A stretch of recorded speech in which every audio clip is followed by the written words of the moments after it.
The conditions on this mysterious island might teach us how we can live on Mars one day. Devon Island is, to this day, the largest uninhabited island on our planet. It's located in the Canadian Arctic archipelago, and it's easy to see why people find it impossible to make a home here. The soil stays frozen throughout the seasons. The eastern part of the island is covered by a thick ice cap all year round. Summers here last for less than 50 days, and by summer, I mean that the ground is snow-free and the temperatures are slightly over 46 degrees Fahrenheit.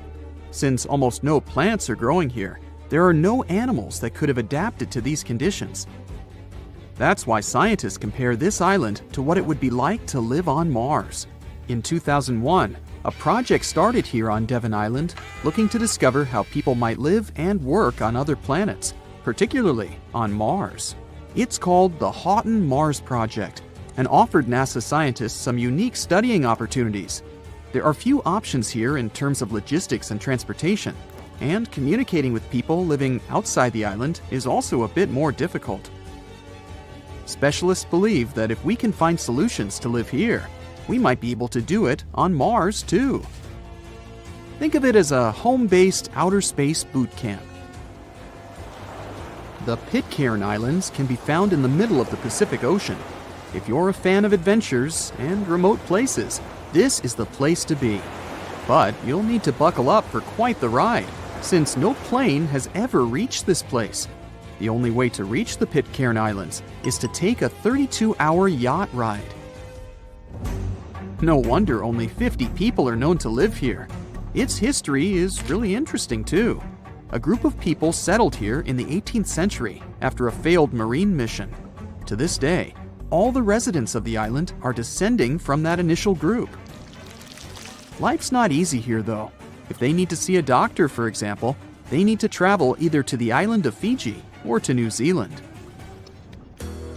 Now let's head over to Mexico, where recent technology has allowed scientists to explore some fascinating cenotes, which were previously unknown. Cenotes are also called sinkholes and allow us to see subterranean water bodies. A team of archaeologists, cave divers, underwater photographers, and biologists came together to explore and document the extensive network of sinkholes located in the Yucatan Peninsula. One of the hotspots is located under the main pyramid at the Chichen Itza archaeological site. In total, scientists are looking to explore about 6,000 cenotes stretched across this whole region. The whole project is important not only because of the geological discoveries, but also because of its connection to the Mayan people and their culture. These recent discoveries revealed that for the Mayans, these cenotes weren't simple water sources. They dictated the way they built their constructions and had a huge impact on their spiritual lives too. The tallest mountain in the world is Mount Everest, sure, but it's been explored by scientists and tourists alike and doesn't hold many secrets. The mysterious Gangkhar Puensum, on the other hand, is the tallest unclimbed mountain on our planet. The reason behind this unusual situation is not because of its remoteness or harsh conditions. Rather, because it's against local legislation to climb it. It's located in the South Asian territory of Bhutan, and the name of the mountain translates to the White Peak of the Three Spiritual Brothers. Local tradition dictates that mountain peaks shouldn't be available to humans and need to be left to the higher spirits.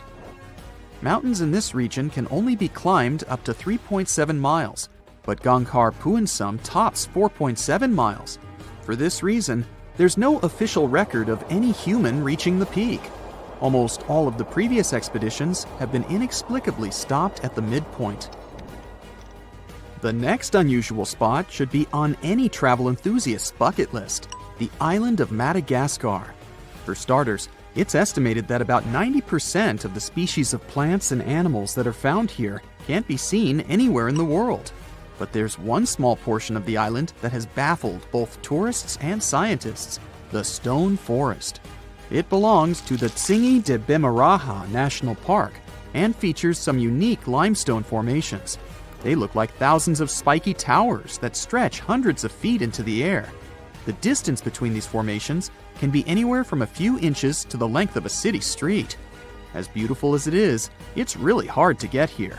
It'll take you a few days to get there from the nearest city. Once you get to the park, it becomes really difficult to explore, too.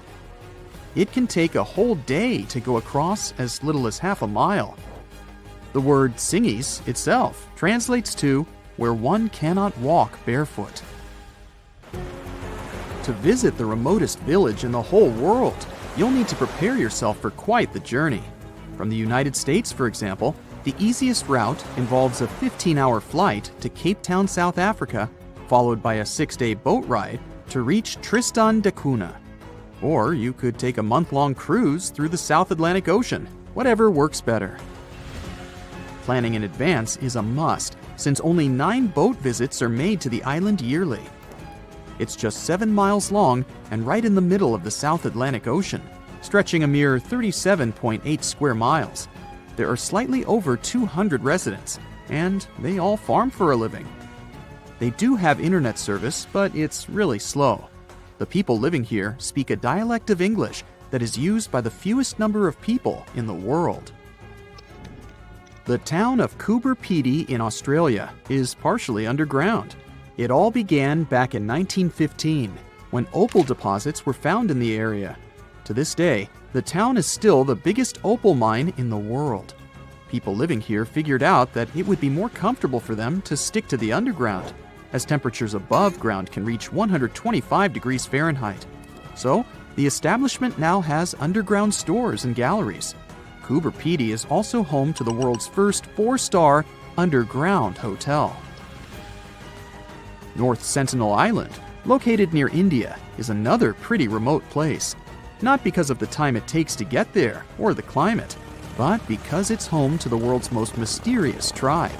The population living here is estimated to be between 50 to 400 people and isn't known to have any contact with the outer world. This is mostly because locals don't really enjoy visitors and tend to scare them away, even harming tourists.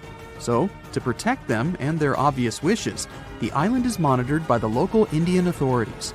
It's believed the tribe's people don't have any immunity from modern diseases, so being in contact with foreign people might actually be fatal for the locals. On these French islands, there are no native inhabitants. The Kerguelen Islands are part of the Antarctic lands and are home to just scientists that visit on rotation. At any given time of the year, there are no more than 100 people here, and they're mostly engineers and researchers. There's no plane to get you to these islands, and few tourists are known to have visited them. The island is covered in glaciers, and the soil here isn't friendly to plants or animals. But if you're curious about what this place looks like, you'll need both the money and the time to complete the trip. You can only reach the island by ship, which reaches the shores of Kerguelen only 4 times a year. It isn't cheap to stay in these islands, and you definitely won't find 5-star hotels here. The trip departs from Réunion, and it takes about 28 days to reach the first island. Half of the time will be spent at sea, so be prepared to cover over 5,600 miles of the Indian Ocean. Guam is not like any other island. It should be, from the looks of it, a peaceful green paradise in the vast blue of the Pacific. But something happened here that changed this place forever. Guam was invaded by awful little creatures, millions of them. Ecologists can't catch a break in this place. One time they had a cool island get-together. People roasted a whole pig over a fire, laughing and talking. But when everyone stepped away for just a moment, something else decided to crash the party. When they returned, they saw it, a thick snake wrapped around the roast pig. Its eyes shimmered under the fading firelight, scales reflecting the embers. It was eating, swallowing the chunks of pork whole. A brown tree snake. This creature wasn't supposed to be here in the first place. It's an invasive species. It crept onto a cargo ship back in the 1940s, and in the years that followed, it couldn't stop bothering the island's true inhabitants, the birds. Guam was once a paradise of chirping, singing life. Its forests were home to 12 species of birds, so the air was always filled with beautiful whistles and calls. That is, until the snakes came. They slithered through the trees, finding nests, devouring eggs, and wiping out entire generations before they could even hatch. And in just 40 years, the jungle fell silent. Out of the 12 bird species, 10 are completely extinct. The last 2 are barely clinging on. The Guam kingfisher is a funny bird with a cute long beak. It was only saved by a last-minute effort to capture a few survivors. It went extinct in the wild, but ecologists managed to keep them in zoos for decades. And thankfully, there is great news. This year, things have improved for these guys, and now scientists released a handful of them in the jungles about 3,600 miles away. Another barely saved species is a Guam rail, also called coco by the locals. The poor thing can't even fly, a ground bird completely defenseless. Thankfully, people relocated these guys on other islands and helped them make it. But the true horror of the brown tree snake wasn't just its hunger, it was its stubbornness. Now, most predators only eat what they need, but brown tree snakes, they stop at nothing. These guys have zero chill. They'll go for animals that are too big for them to swallow. They'll try to eat random stuff like trash. And if they realize that they literally took a bigger chunk than they could bite, they'll just leave the leftovers to rot. It's horrifying. When researchers were trying to understand why the birds were disappearing suddenly, they gave them tiny radio transmitters to track their movements. But every time scientists went to check on tagged birds, they kept finding the tracking signals inside the snakes, or in bodies left by the snakes. Oh, and now these snakes have nothing to eat. Millions of them. You'd think they'd just give up, but nope, they decided to change their diet. Rats, lizards, garbage, each other. Yep, these guys aren't picky. What's even crazier is that it was just the beginning. Birds aren't just there to sing pretty songs. They eat things like bugs and help keep nature in balance. And when they disappear, you can tell because something starts taking their place. Spiders. Guam's spider population absolutely exploded. The place is drowning in silky webs and creepy little legs. Especially the banana spiders. Giant golden-bellied creatures that build sprawling webs bigger than anything seen on other islands. Or the huntsman spiders, the size of a human hand. Like the name hints, they chase their prey down the island, skittering across the jungle floor, and use fangs to inject venom quickly. Tiny Argyle Road spiders are also lurking among them. These are sneaky little thieves that steal food from their much bigger neighbors. Sometimes they even eat those neighbors. And finally, the tent web spiders, whose webs are like entire cities. They create a single mass of silk where dozens, sometimes hundreds of spiders live together. Some ecologists call them condo webs, like some multi-level apartment complexes. These condo webs stretch from the ground all the way up to the jungle canopy, so the forest starts looking like a Halloween party. You can wrap into these things like a mummy. It became so common that hikers started carrying spider sticks, long branches used to sweep away the webs before they got caught in their faces and clothes. Recently, in 2012, they finally decided to count all these guys. Well, you'd never guess it. From 500 to 730 million eight-legged creatures in the jungle. The island has 40 times more of them than other places nearby, like islands of Rota, Tinian, and Saipan combined. And that's a low estimate, because some webs are not within an arm's reach. And these guys keep evolving too. The banana spiders usually weave something called a stabilimentum. It's a zigzag pattern of thick white silk woven through the web. Though scientists aren't entirely sure why they do it. Maybe it strengthens the web or makes them look bigger or scarier. The strongest theory is that it warns birds. The bright, thick pattern tells them not to fly around here because they'll ruin everything. Oh, but on Guam, you don't have to worry about the birds at all. So now they stopped decorating their webs entirely. The worst part is that no one really knows how to fix this. To protect one of the species called the Micronesian starling, ecologists built nest boxes, safe enclosed spaces where the birds could raise their chicks. To make sure snakes couldn't reach them, they installed smooth metal poles beneath called baffles. The idea was simple. The poles were too wide, too slippery. The snakes wouldn't be able to climb them. Well, that was the hope. These brown tree snakes decided to lasso the poles instead of climbing them. One snake, thin as a rope, wrapped itself completely around the metal cylinder, coiling into a loop. Then it began shimmying up the pole. Scientists only discovered this in 2021. They've never seen a snake pull this one before. They literally refuse to leave the birds alone.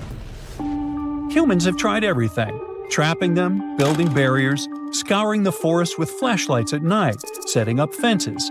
But nothing has worked, so far.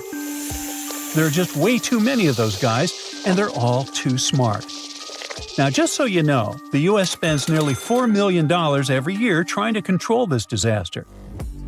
But the only real success is a single tiny patch of land at Andersen Air Force Base. Scientists managed to drive down the snake population there using bait.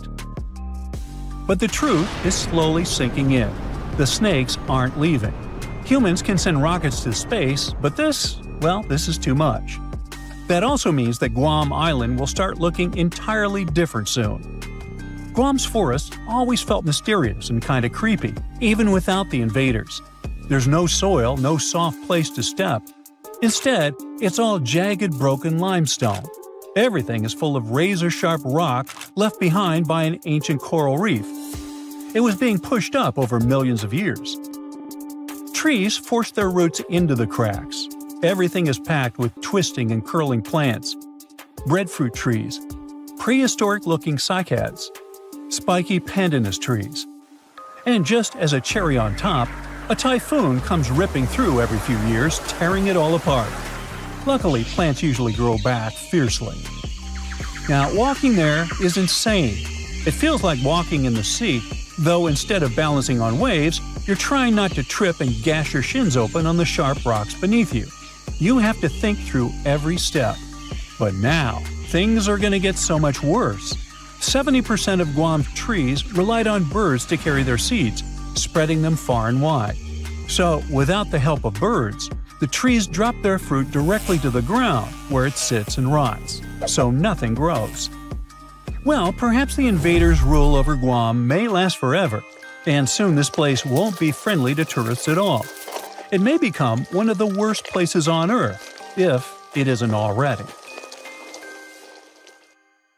Thousands of years ago, a huge meteor weighing 2 million tons crashed into Earth at a speed of around 56,000 miles per hour.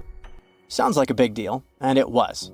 It actually created Lonar Lake in Maharashtra. When you see it from above, it might look like any other lake, but the sand there is magnetic, and it makes compasses go haywire. First off, it's a soda lake. Nah, it's not filled with Coke. It's just another name for an alkaline lake. The pH levels there vary from 9 to 12, whereas humans enjoy ranges from 6.5 to 8.5. So it's not really advisable to bathe there, not to mention to drink such water. There's a little round dip, about 2,300 feet away from the main lake, which folks think was made by a piece of the main meteor. Near this lake, there is a Hanuman temple that has an idol carved from rock, and it's said to have some pretty strong magnetic vibes. Also, local farmers are draining water from Ambar Lake. Sometimes people refer to this lake as Chota Lonar, which means Little Lonar.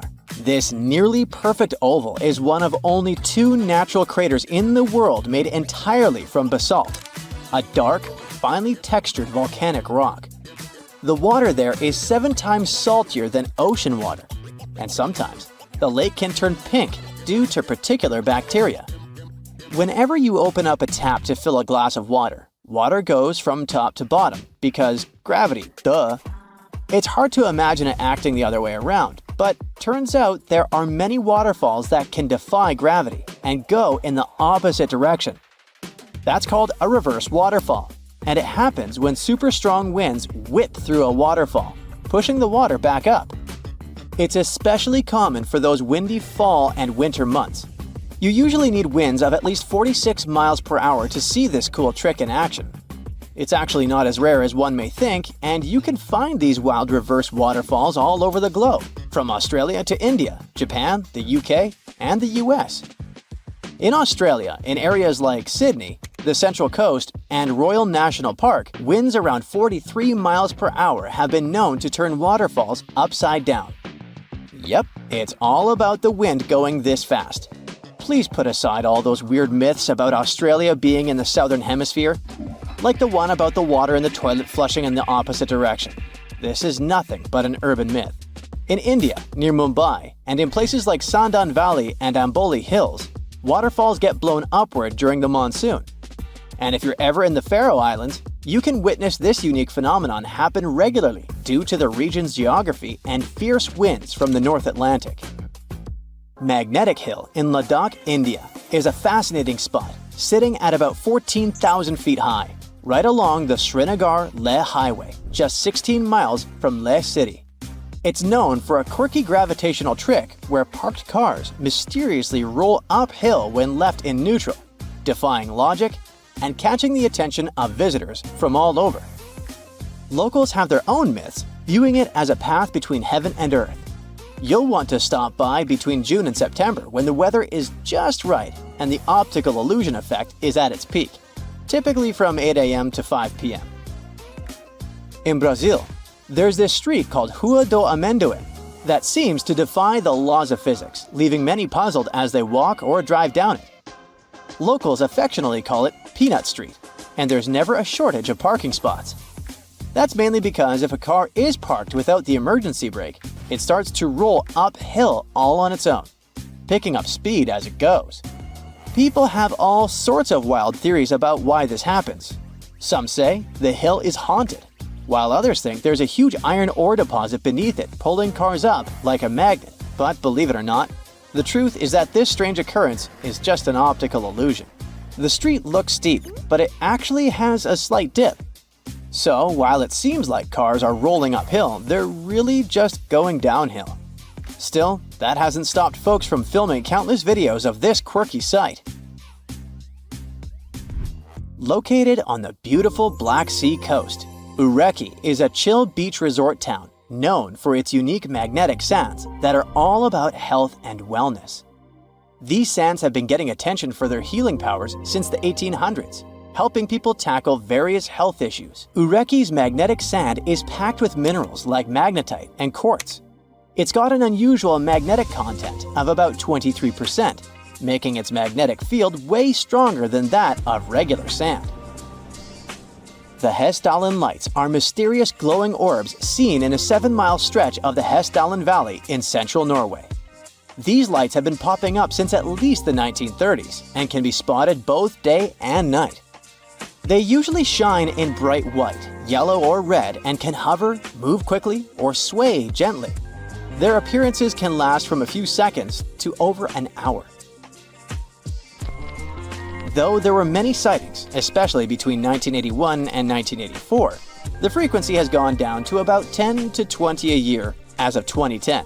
Various groups, like Project Hessdalen, have tried investigating these lights since 1983, using methods ranging from field studies to scientific research. As for what these lights actually are, no one really knows for sure. Some sightings have been explained away as things like car headlights or astronomical objects. One theory suggests they might come from a chemical reaction involving airborne dust from local mines. Another idea is that they could be clusters of particles interacting in a specific way due to the area's geology. Some researchers have even proposed that the lights might be a result of piezoelectricity due to certain rock types in the valley. Other theories include complex interactions between electromagnetic waves and dust, which could explain the light's unique shapes and colors.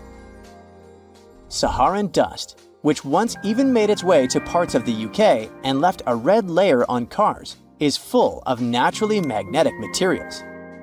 On September 7, 2023, some folks noticed their cars were covered in reddish flecks because of the dust blown from the Sahara.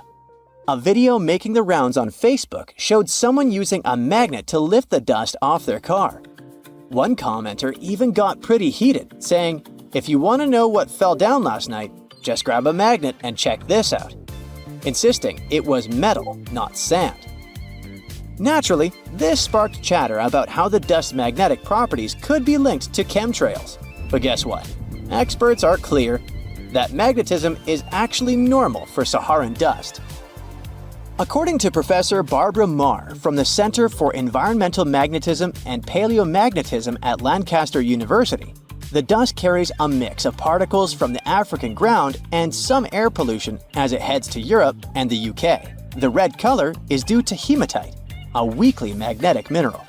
Sure, the dust can pick up some human-made magnetic particles along the way, but scientists say those are usually way less abundant than the naturally occurring ones. The whole chemtrails idea, which suggests planes are intentionally spraying harmful substances, is based on conspiracy theories that have been thoroughly debunked. In short, the presence of magnetic particles in Saharan dust, like that of hematite giving its reddish tint, doesn't back up the chemtrail theory at all. Not having the internet in 2024 seems sorta abnormal, right? When we talk about internet access, it primarily comes down to wired connections, mobile networks, and satellites. Fiber optic cables connect most of the world, except Antarctica, and many small islands. Mobile networks are also widespread. Even in remote areas like the Sahara, you might find patchy access. For people in rural spots, satellite internet is often the best bet, even if it's slower. Still, there are a few truly isolated spots left. Deep caves like Georgia's Kerbera Cave are internet-free due to their depth. And under the ocean, signals struggle to get through, making internet access poor or non-existent. There's a mysterious island that appears and disappears like magic. Just like Schrödinger's cat, this Schrödinger's island exists and doesn't exist at the same time. Officially, it's called Sandy Island, and it once appeared in maps, but it was never there in real life. Australian scientists decided to solve the mystery once and for all by embarking on an adventure to find this elusive archipelago. But when they reached the coordinates, all they found was endless blue waves. It's like the island was playing a game of hide-and-seek with them. This story goes back to 1876. A whaling ship was crossing the area and reported an island. Whoever saw it said it was over 15 miles long north to south and around 3 miles wide, about the size of Manhattan, so not so tiny at all. But every time researchers went to visit the area, they found nothing. So in 1974, an official mission from New Caledonia declared that Sandy Island was simply not a thing and excluded it from all maps. People went on with their lives until they noticed that the island was appearing on Google Earth as a black blob. In 2012, another Australian expedition went out to check out the area to get some explanations. They had to write a eulogy for the long-lost island and explain what could have created this mess. For starters, mapping technology wasn't at its peak back in the 1900s. It was easy to get the coordinates wrong. Then there was the fact that the area is big on volcanic activities. It's likely that volcanic lava cooled down and created a raft of some kind. Let's say that the whaling ship went by, saw the volcanic raft, and thought it was land from a distance. But hey, it's just a guess. Humans have ventured far and wide across the globe, and it may have seemed at some point that we discovered each and every nook of our planet. But when Mount Lico popped up on Google Earth, scientists were overcome with excitement. This hidden gem in northern Mozambique is no ordinary rainforest. It's nestled inside a volcano. Determined to confirm the existence of this mysterious forest, experts assembled a team of top-notch scientists and specialists from around the world. The journey to Mount Lico was no walk in the park, with a daunting vertical rock climb standing between them and the forest. But after 6 years of planning and preparation, they were ready for the challenge. Once they got there, they saw it was even better than they imagined. The place was like a perfectly tended garden. The forest sounded unique and different from other rainforests. There were some insanely huge caterpillars that looked dangerous. and they even found ancient pots and evidence of an untouched human ecosystem. Ooh. Terra incognita means unknown land, and one of the largest unknown territories being uncovered today is the land beneath Antarctica's ice sheets. Below the snowy surface, there is an entirely new world of canyons, waterways, and lakes, which are now being mapped. One can't help but wonder, is there really liquid water below Antarctica's frozen surface? Yep. Water can exist without freezing due to pressure. The liquid water is the result of Earth's warm interior, and that's how we get things such as Lake Vostok. Now, you can't see it, but Lake Vostok is right here. Located in East Antarctica, it lies beneath 2.5 miles of thick ice. This huge lake is about 4,800 square miles. Humans could only discover it with the help of some top-notch technologies like seismic soundings and ice-penetrating radars. According to these scientists, it's likely that the lake has been there for up to 15 million years. Bhutan is on the map for, among other things, being the happiest country in all of Asia. But it kept a hidden gem for all these years, one of the world's tallest unclimbed mountains, Gangkhar Puensum. Bhutan is enmeshed in the glorious Himalayan mountains. That's why the climbing community was beyond excited when they discovered an untouched mountain. Imagine being the first person to climb an unexplored peak. That would probably guarantee you a spot in the Guinness World Records for sure. The mountain has been untouched because of a Bhutanese law. For locals, the mountain peak is a sacred site, shrouded in mystery and legends. One of their beliefs is that the sacredness of climbing a mountain lies not in reaching its peak, but in truly communing with the mountain and enjoying the process. We got to admit, that is a bit of a newsflash for Westerners. If you're ever in the state of New York, make sure you check out the Aglo General Store. You'll have to drive somewhere around the Catskills to find a beautiful, grand, big nothing. Aglo is one of America's most famous paper towns, aka a fake town. But this case is different from Sandy Island. Aglo Town never existed, and it wasn't a mistake. You see, there's an old copyright practice amongst map makers. They add in paper towns so they can know when someone is simply copy-pasting their work. What they didn't expect is that this would get completely out of hand. Some say that one day a guy picked up a map at a gas station that had Aglo Town marked in it. The person decided to open a store over there and named it Aglo General Store.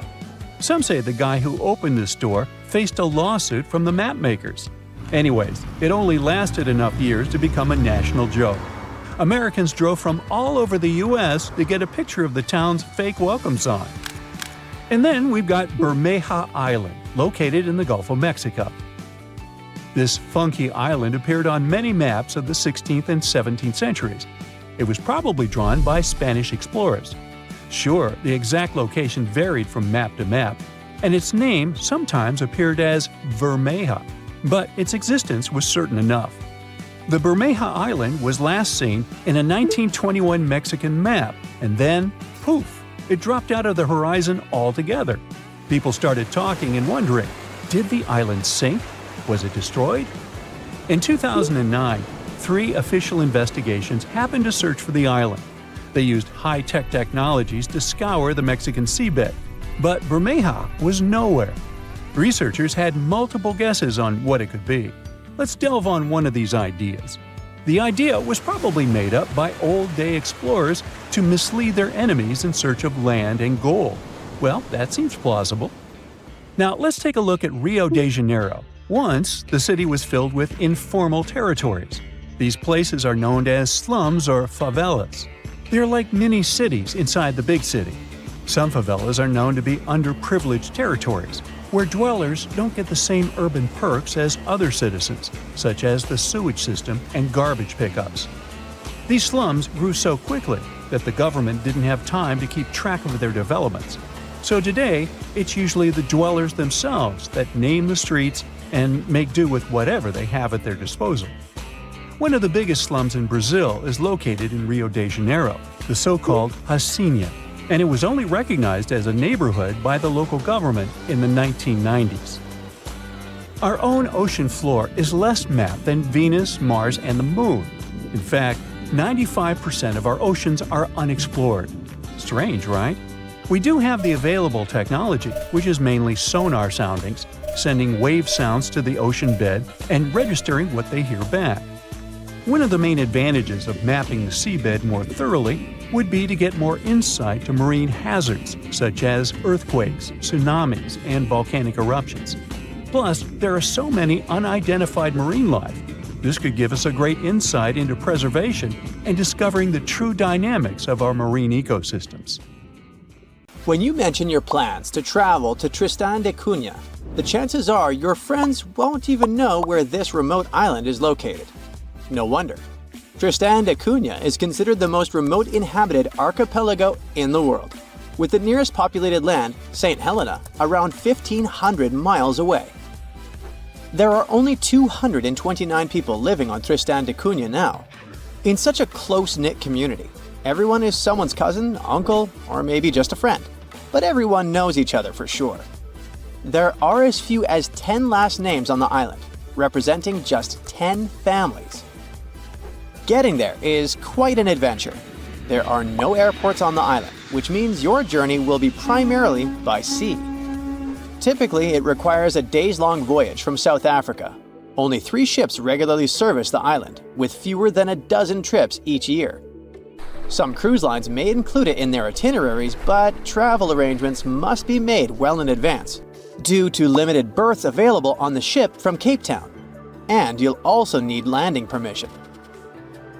While Tristan doesn't have traditional hotels, there are several guest houses, and you might also have the chance to stay with a local family. They will provide you with a place to sleep, 3 meals a day, and laundry services. 88% of what you pay goes directly to the island family, and only 12% is tax. By the way, the accommodation is surprisingly affordable. It was around £65 for a full board in 2024. Yep, they do use sterling, being a part of overseas British territory. But there's also this local currency called St. Helena Pound, used at parity with sterlings. By the way, it's only been around 80 years since the island started using actual money. In 1942, the naval station began paying cash wages, and it helped Tristan Islanders to move from a barter economy to a cash-based system, and allowed them the novelty of making their first cash purchases. Just a heads up, pack everything you might need before you go, as you definitely won't come across Walmart there. I mean, don't get me wrong, there's a supermarket and all, but it's just not the way you're used to, with endless shelves displaying endless oversized mayo jars. Tristan's Island Store, often referred to as the supermarket, lacks plate glass windows and flashy advertisements, and let's be honest, it looks like an abandoned barn from the outside. Still, it plays a crucial role in providing essential goods to complement locally produced foods and woolens. If a resident wants to buy something, they must place orders months in advance for items that arrive with incoming ships. The store operates Monday through Friday. Today, the islanders continue to cultivate their own crops and raise livestock. The supermarket has become a vital source for other essentials like flour, sugar, and a variety of groceries including frozen bread and products typical of the UK or South African supermarkets. And even though the island's economy relies heavily on fishing, especially rock lobsters, islanders are largely self-sufficient. Let's move to another destination that's super hard to reach, but this time it's a level up in difficulty. I'm talking about the notorious Hypoxia City, the place with the smallest amount of oxygen on the planet. Sure thing, it's a nickname. The real name is La Rinconada. This place is located in Peru. Getting there means climbing over 16,000 feet up into the mountains. And what did you expect from the highest city on Earth?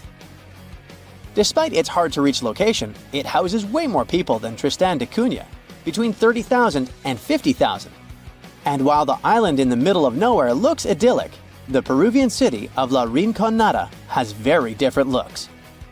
The urban layout features predominantly low-rise residences, where essential services are limited. La Rinconada is without a reliable supply of running water and lacks a sewage system. The community does not have a waste collection service, which forces residents to either burn or bury their garbage. Moreover, up until the early 2000s, La Rinconada did not have access to electricity.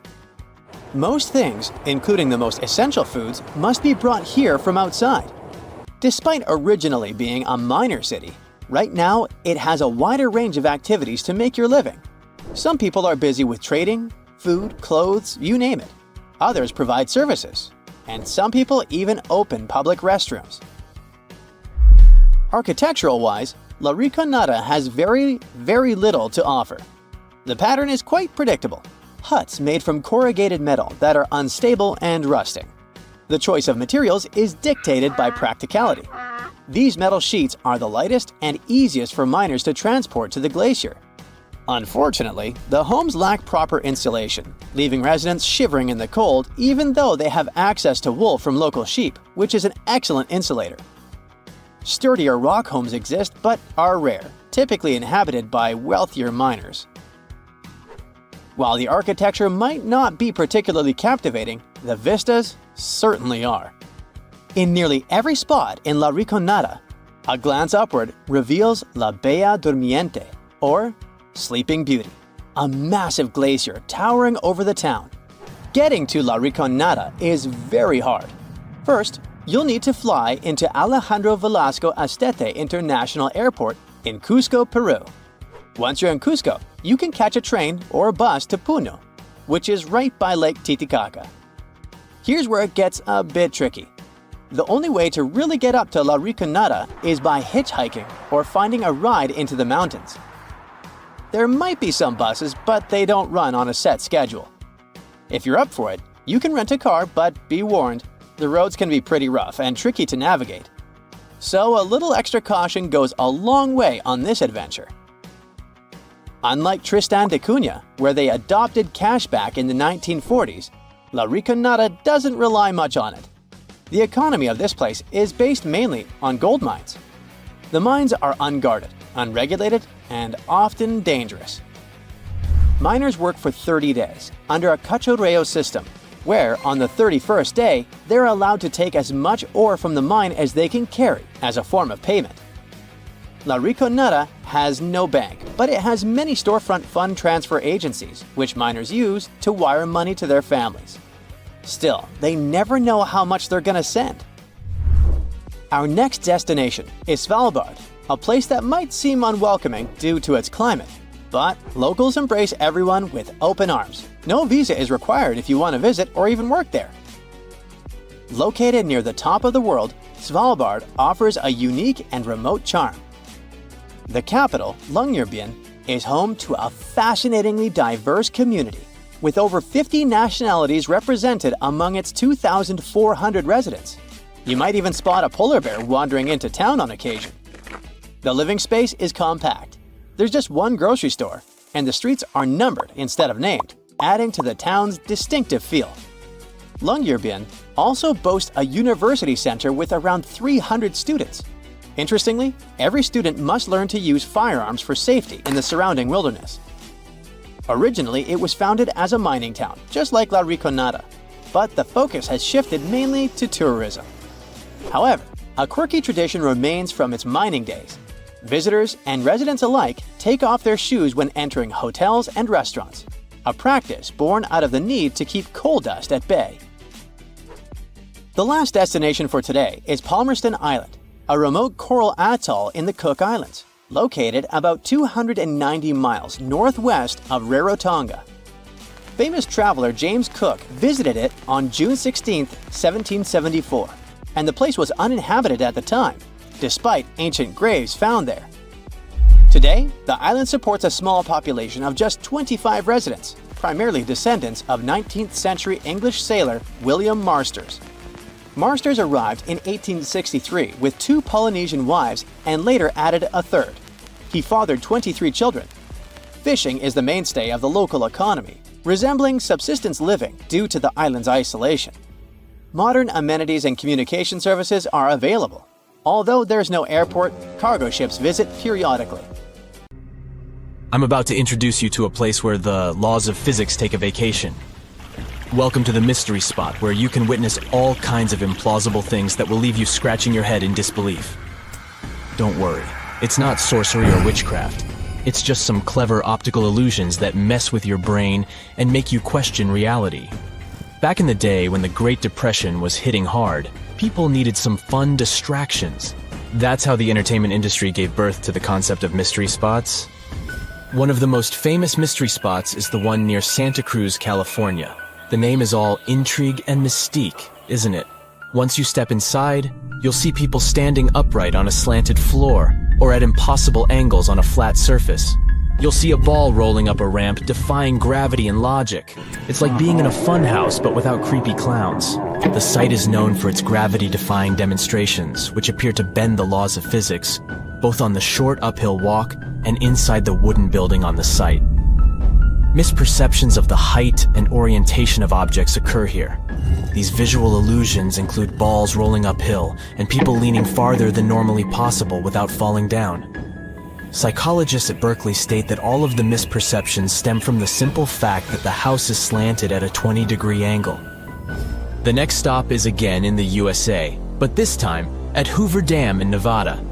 Here, gravity seems to play with us too. Try this experiment if you ever happen to go there. Pour water from a bottle over the dam. You will witness that instead of going down, the water will start flowing upward. The reason behind this is a very powerful updraft that the structure of the dam creates. In other words, the water gets carried upward by the wind. This trick is not unique to the dam, as there's a reverse waterfall in the Faroe Islands. It occurs due to a wild weather phenomenon known as an inverted waterfall.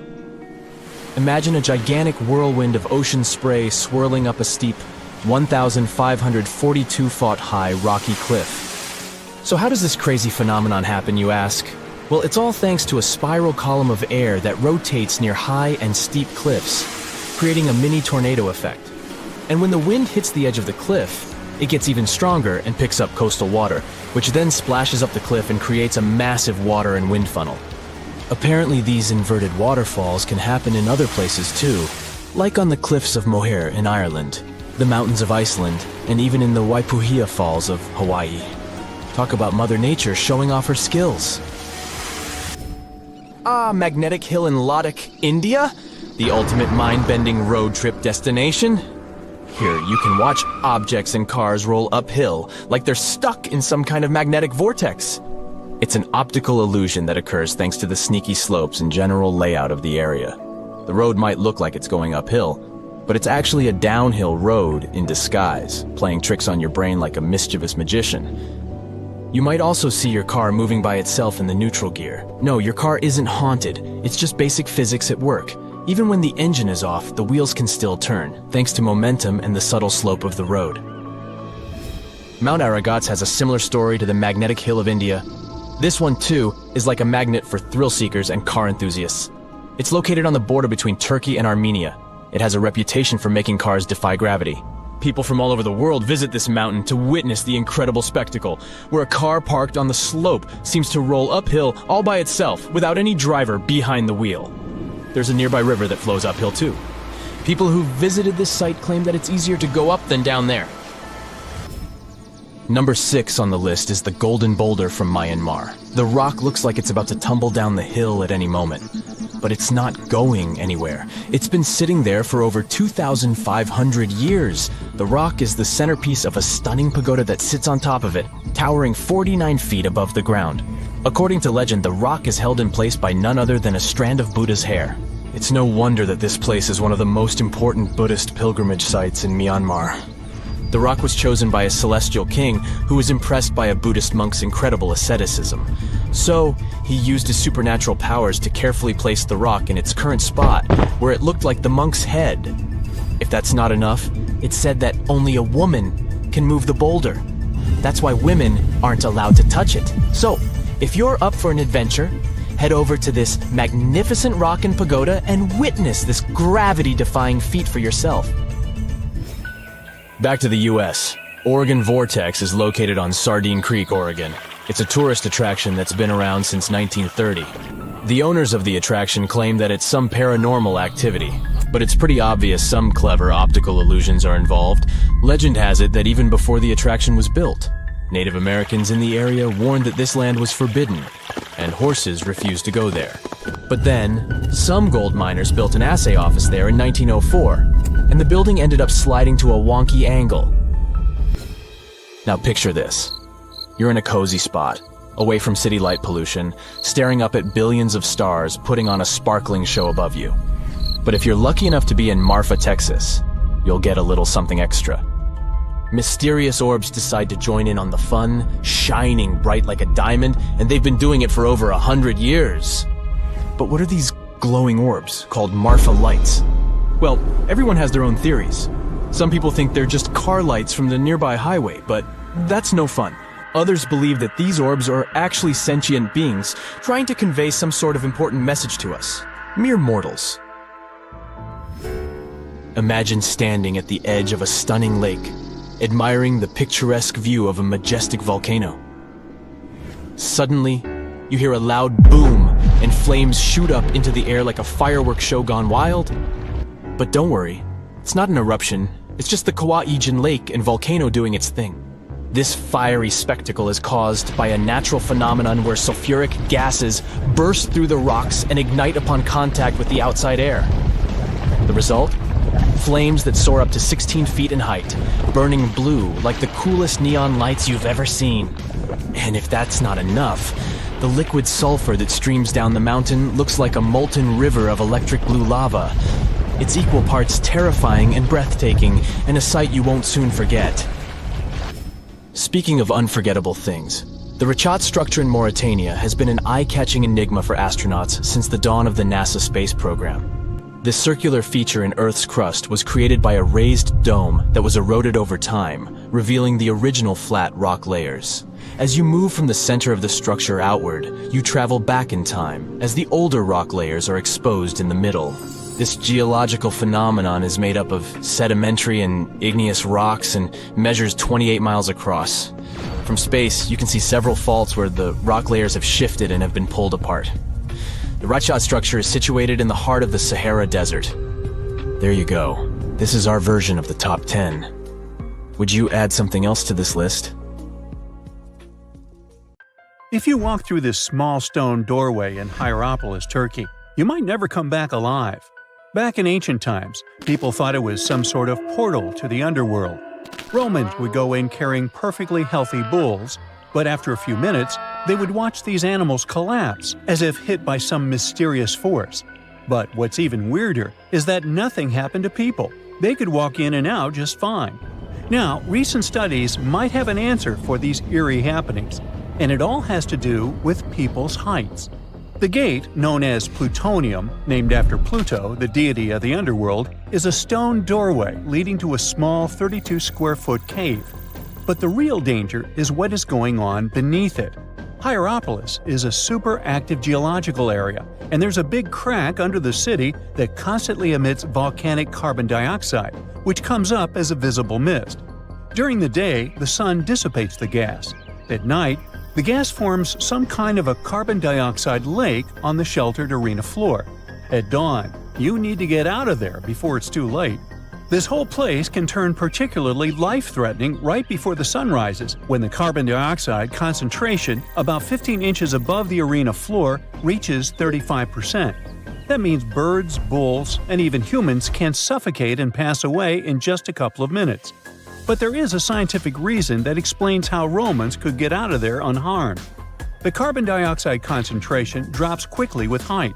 So animals perished while their handlers, being taller and standing up, could walk out and breathe safely. Most people can't stay inside the Pitcairn fort after sunset. This 16th century fort, located about 146 miles from Delhi, is known as one of the most haunted places in India. During the day, the area is bustling with visitors who can walk through the main gate of this once grand fort city and check out the ruins of temples and palaces. But they will also see this big sign at the gate that dramatically warns everybody that all access is strictly forbidden after dark. That's probably because at night, according to locals, women can be heard screaming and crying in that place. along with the sounds of bangles breaking and strange music. Others have reported seeing shadowy figures and flashing lights among the ruins, or even smelling a strange perfume floating around. Iwata no Yabushirasu is one of Japan's most restricted forests, located in Ichikawa. The forest itself is a small area, covering just a little more than 40 square yards, and it is mostly a thick patch of mosu bamboo. Its location next to a parking lot and modern buildings makes it seem less intimidating, but don't be mistaken by its appearance. Since at least the 19th century, people have said that anyone who enters this forest is bound to disappear and never be seen again. So, as soon as you arrive, a sign near the forest tells you about its history and the curse believed to be linked to it. Some rumors suggest the creepy presence of an ancient samurai lord walking around. Other legends say that the forest hides a bottomless pit filled with poisonous gas. Whether these stories are true or not, today the area is enclosed by stone walls, and entry is still strictly prohibited. In a valley called the Dark Entry Forest in Connecticut, you will find Dudleytown, but you definitely shouldn't go inside. Not only has the land been private property since the 1920s, but it is also known as one of the spookiest places on Earth. This place was first settled in the early 1740s, and many of the original settlers were from the Dudley family. That's why it's called Dudleytown. There's a local rumor that the town's founders were descended from Edmund Dudley, an English nobleman who lost his life for treason. The legend says this curse followed the Dudley family all the way across the Atlantic to America, and their misfortune is said to be responsible for crop failures, mental problems, and several tragic incidents in the village. Again, it is all just rumors, since historians haven't found any real evidence to support these claims. Still, the pitch-black surroundings and the eerie Blair Witch Project vibe going on in that place fueled ghost stories in the 1980s. This led to many cases of vandalism in the following decade, and because of that, the landowners closed the area to the public. This old abandoned building used to be the fancy palace of King Farouk's family, who was the penultimate king of Egypt back in 1936. After his family members passed away, the palace was turned into a morgue. Locals say that today, the whole place is super creepy and off-limits. Some people have reported seeing light bulbs flicker and shadows move around, making strange noises. Once, a group of kids allegedly went inside and totally freaked out when they found all the doors had suddenly disappeared, leaving them in complete darkness. They had no choice but to start screaming for help. This Hawaiian island has been off-limits to people for over a century. It's called Ni'iau and is the smallest inhabited island in Hawaii, covering around 69.5 square miles. It has around 84 residents. The island doesn't have cell phone service, paved roads, or power lines, just solar panels for electricity. A single family has privately owned the island since 1864, when a Scottish farmer bought it for $10,000, which would be around $250,000 today. The island has stayed in the family, passing down to its descendants, the Robinsons. They have kept it private ever since, so access is highly restricted and basically by invitation only. The Erdstall tunnels are a network of about 2,000 mysterious underground passageways mainly found in Central Europe, especially in Austria and Bavaria. These tunnels are usually narrow and cramped, often just wide enough for one person to squeeze through at a time, and they are believed to date back to the Middle Ages, as far back as the 12th century. What's really puzzling about these tunnels is their purpose. Despite a lot of research, nobody really knows why they were built. There is a theory that they were used for storage, but since many of them are below the waterline and occasionally get filled with water, that doesn't seem very practical. These tunnels have very light, almost claustrophobic sections and sudden drops, which doesn't seem practical for other straightforward uses like escape routes, hiding places, or even spiritual purposes. To make things even more mysterious, there is a complete lack of artifacts, which makes it even harder for researchers to figure out what these tunnels were really for. Since 2019, adventurous people can get arrested if they try to climb this rock. Uluru, also known as Ayers Rock, has been off-limits because it is now considered a sacred site for local communities. But the fact that it is also extremely dangerous probably played a big role in the decision to close it off to visitors. This rock is 1,142 feet high, which is about the height of an 80-story building. The climb to the summit can be very slippery, and high temperatures, which can hit 116 degrees Fahrenheit in the summer, have led to people passing away from dehydration and heat-related issues. Something even creepier happens at the top of the rock right after storms. When it rains, small tadpole-like crustaceans called shield shrimp hatch in temporary waterholes and rock pools on top of Uluru.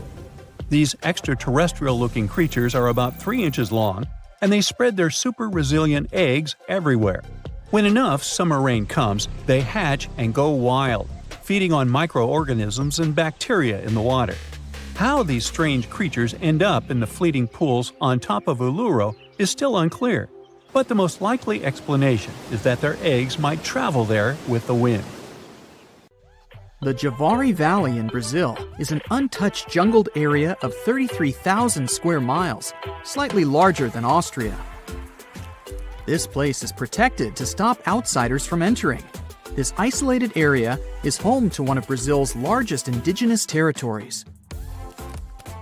Here, uncontacted tribes with no understanding of the outside world can live peacefully in the jungle. Observation is only made by officials from the air. It provides a small glimpse and a better understanding of how early hunter-gatherer societies once lived. Up to 3,000 inhabitants within 14 different tribes live deep inside the reservation in up to 19 villages. This makes the Javari Valley one of the largest concentrations of isolated peoples in the world. It's illegal for outsiders to enter this area, as contact with outside humans would be volatile to the natives' health. These remote tribes haven't evolved an immunity to the many bacteria that we have, so it's crucial they are left alone.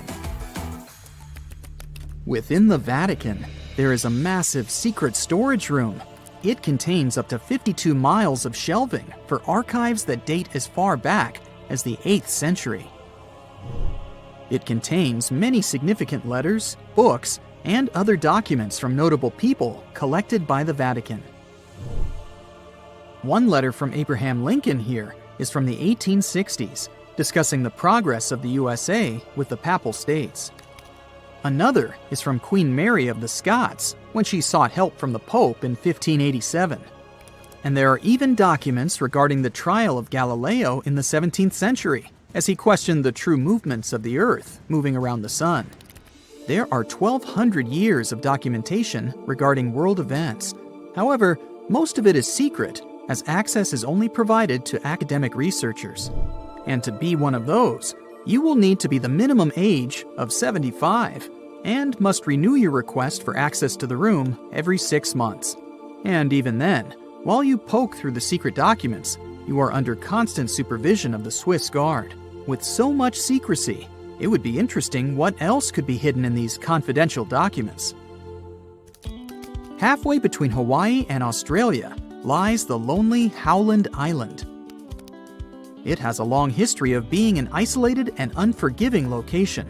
Since 1857, miners spent 2 decades extracting bird droppings that were centuries old, a valuable fertilizer at the time. The island was abandoned until 1935, when the USA attempted to make a colony there. They were excited to build its first airport. They expected it would one day be a great location for a stopover flight, creating an easier connection from Australia to California. A flight path had even been prepared on Howland Island for the arrival of Amelia Earhart. It was all set up as a landing point for her circumnavigational flight of the globe. Unfortunately, Amelia lost contact before making it to the isle. The dream of the airport to be used on the Trans-Pacific flight path was abandoned, and the colony soon dispersed with no further attempts to repopulate it. But the island is now a protected reservation for the fragile ecosystem that surrounds it. It's visited once every 2 years to assess the regeneration of wildlife, and no one is allowed to enter without official authorization. Heard Island is an offshore territory of Australia. 80% of it is covered in ice, and it has the country's only active volcanoes. It's also surrounded by glaciers, with the highest descending to sea level from 7,900 feet. If you're lucky enough to gain authorization to access the island, you can do this only by sailing 4,000 miles across rough seas.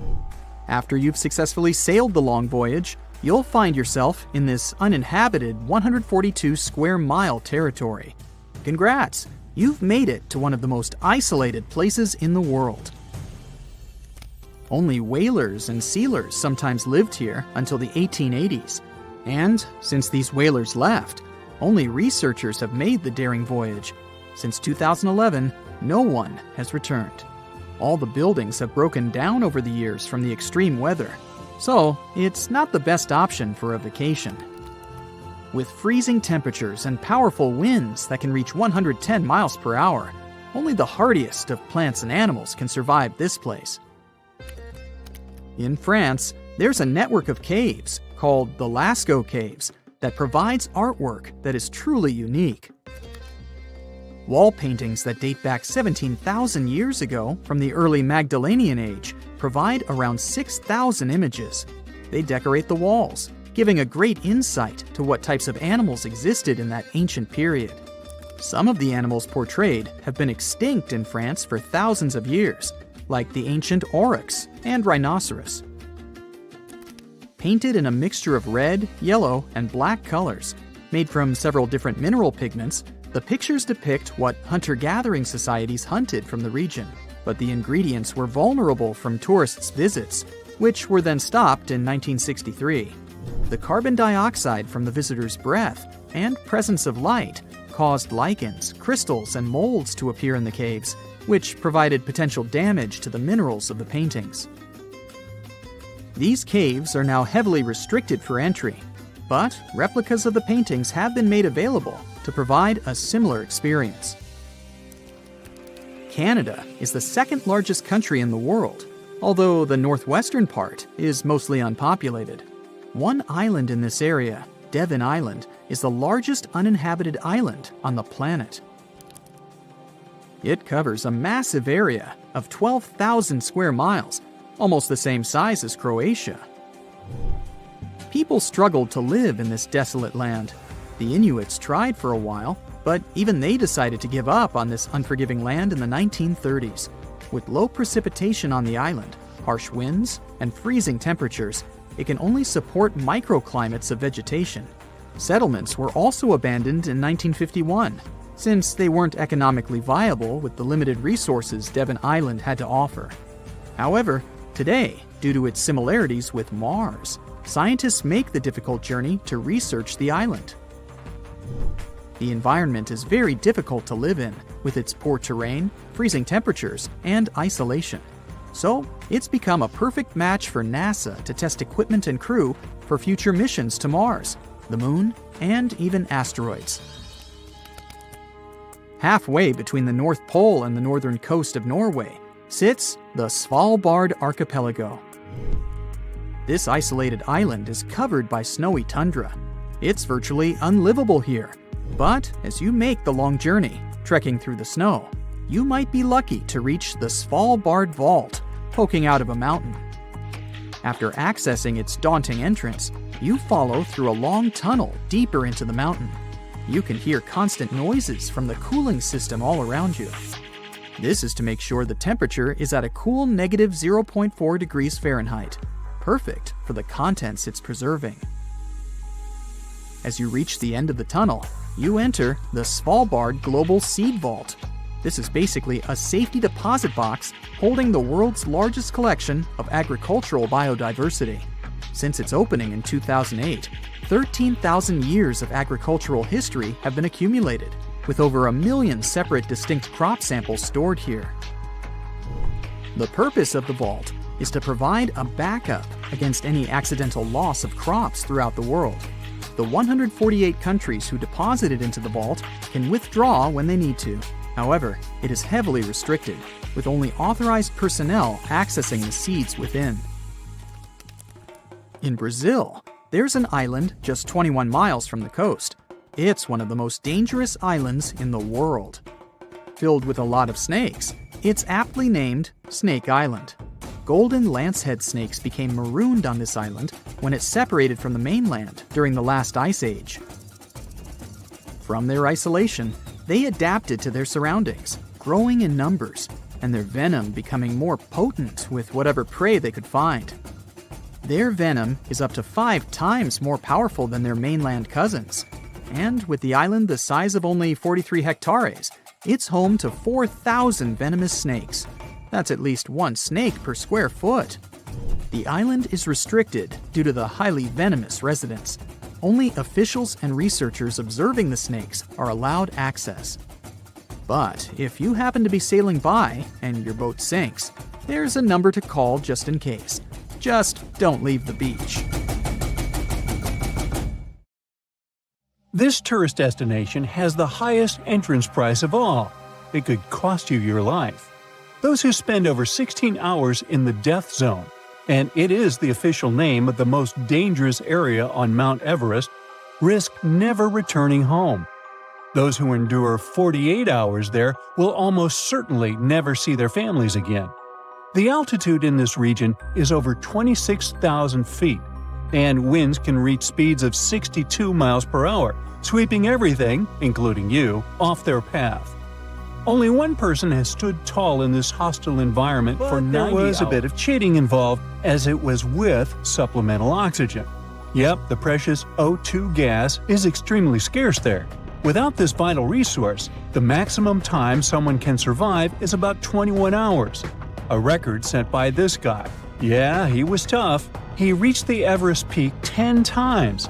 His fastest ascent took slightly under 17 hours, but Pemba broke his record, ascending Everest in 8 hours and 10 minutes. However, these accomplishments are not feats for the average Joe. These record holders have, in a sense, won a genetic lottery. Both are Nepalese Sherpas, hence the names. Sherpas are native to the mountains and have evolved a natural resistance to high-altitude living. Despite the undeniable dangers, people seem unwilling to stop visiting the death zone. Since the establishment of climbing records, over 300 people have lost their lives there. Last year alone, 18 people perished, and as of July 2024, the death zone has claimed 8 lives. Now, as creepy as it may sound, the death zone on Mount Everest resembles a graveyard. The challenge lies in that of recovering a body from this perilous location costs families a fortune. Oxygen alone, which is necessary to descend a body, can amount to as much as 20 grand. This may seem far-fetched, but the operation requires 12 people, each needing an oxygen cylinder that costs around $400. So, do the math. And it's not just the oxygen. Imagine the other expenses summed up.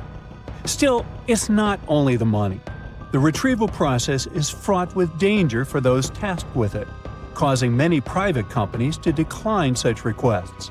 Recently, authorities managed to recover 4 bodies and a skeleton from the treacherous area.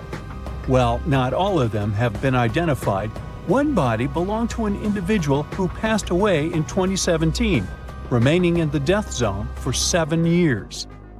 El Caminito del Rey in Spain, Maluga, may look like child's play compared to Everest death zone, as reportedly it has only claimed 6 lives. But still, this is eerie. Imagine you're standing on an old piece of wood some people dare to call a walkway that seems to be about to fall apart. You can't really move freely on it, as it's just 3 feet wide, and if you look down, you'll see nothing but a river 330 feet below you. You may want to sarcastically call it an engineering wonder, but in reality, it really is. Look, it seems like this walkway was glued to the side of a cliff. The tools and technique used to build it were quite rudimentary and unsafe, which is not surprising. The pathway is over a century old. If you're wondering how it was built without any machinery we have today, let me explain. The poor builders just hung off the side of the mountain using ropes. It's obvious no one wanted to work on that project, so prisoners who had received the death penalty were invited to participate. In exchange, they could get a reduction in their sentences, If they made it out alive, of course. Now, originally, the walkway was built to connect workers at the hydroelectric power plants by some local waterfalls. You know, just a little bridge to help them cross while transporting materials and keeping things in check at the channel. The construction kicked off in 1901 and wrapped up by 1905. The walkway was famously crossed by King Alfonso XIII in 1921 during the inauguration of a dam. This pathway has seen some rough times by the early 2000s and was partly closed for over a decade.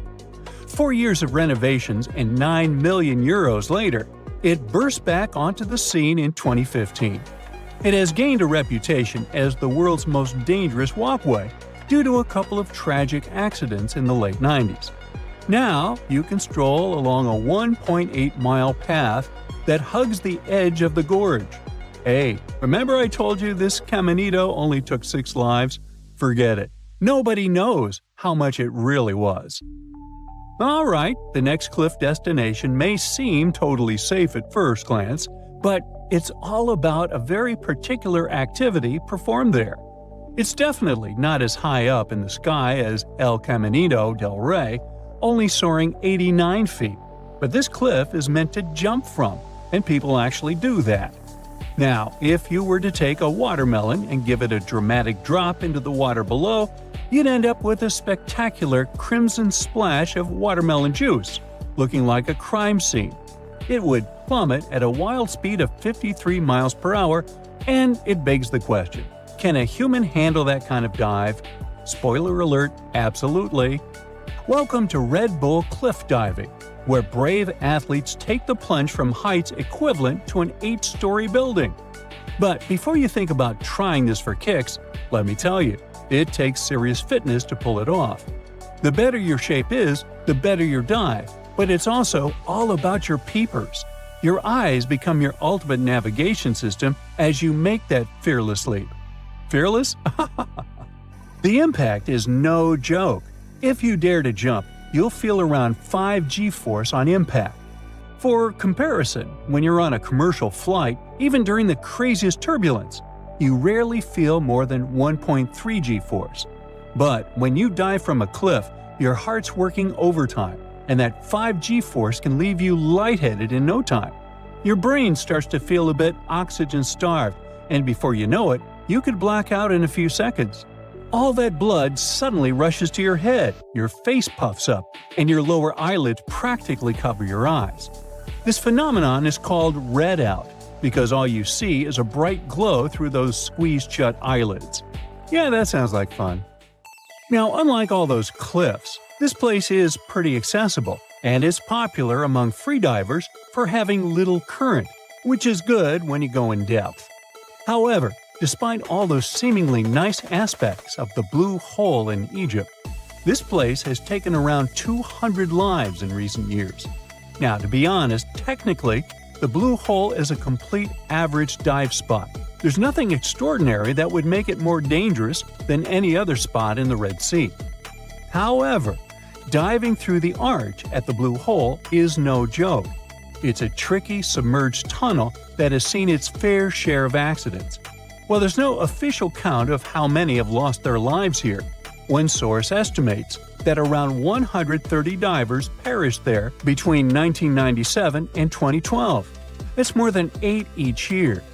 Some say the number could be as high as 200, including a few snorkel-related accidents not tied to the arch dive. To help keep things safe, Egyptian authorities placed a police officer at the Blue Hole who makes sure divers are with certified guides who know the ropes. Now, the arch itself sits 170 feet down, which means you really need to know what you're doing and have the right gear, since recreational divers usually max out at around 100 feet or so. For experienced technical divers, it's mostly manageable. The real challenge is keeping track of your air in your tank, because if you mess up and take too long down there, you're going to need more than one tank of air to get through safely. If the gas isn't planned out right, you could find yourself short on air when you need to do your decompression stops, or even worse, you can run out of it completely. And, that would be bad. In 2020, there are islands on our planet that have not been touched by the hand of modern man, not even his fingers. Nature in these places has remained unchanged for thousands of years. What if people lived on one of these islands? They wouldn't know about civilization's progressive benefits or have seen a modern person. This island actually exists, and traveling to it is unlawful and involves many dangers. North Sentinel Island is located in India in the Bay of Bengal. If you want to get there, you won't succeed, because any travel to this place is prohibited by law since the middle of the 20th century. The Indian Coast Guard prevents any attempts to get there, but the law is not the only thing that will stop you on the way. Imagine sailing a small boat towards this island. The waters are crystal clear. You spot passing fish and beautiful coral reefs. Ahead, you can see the island shape. It looks like paradise.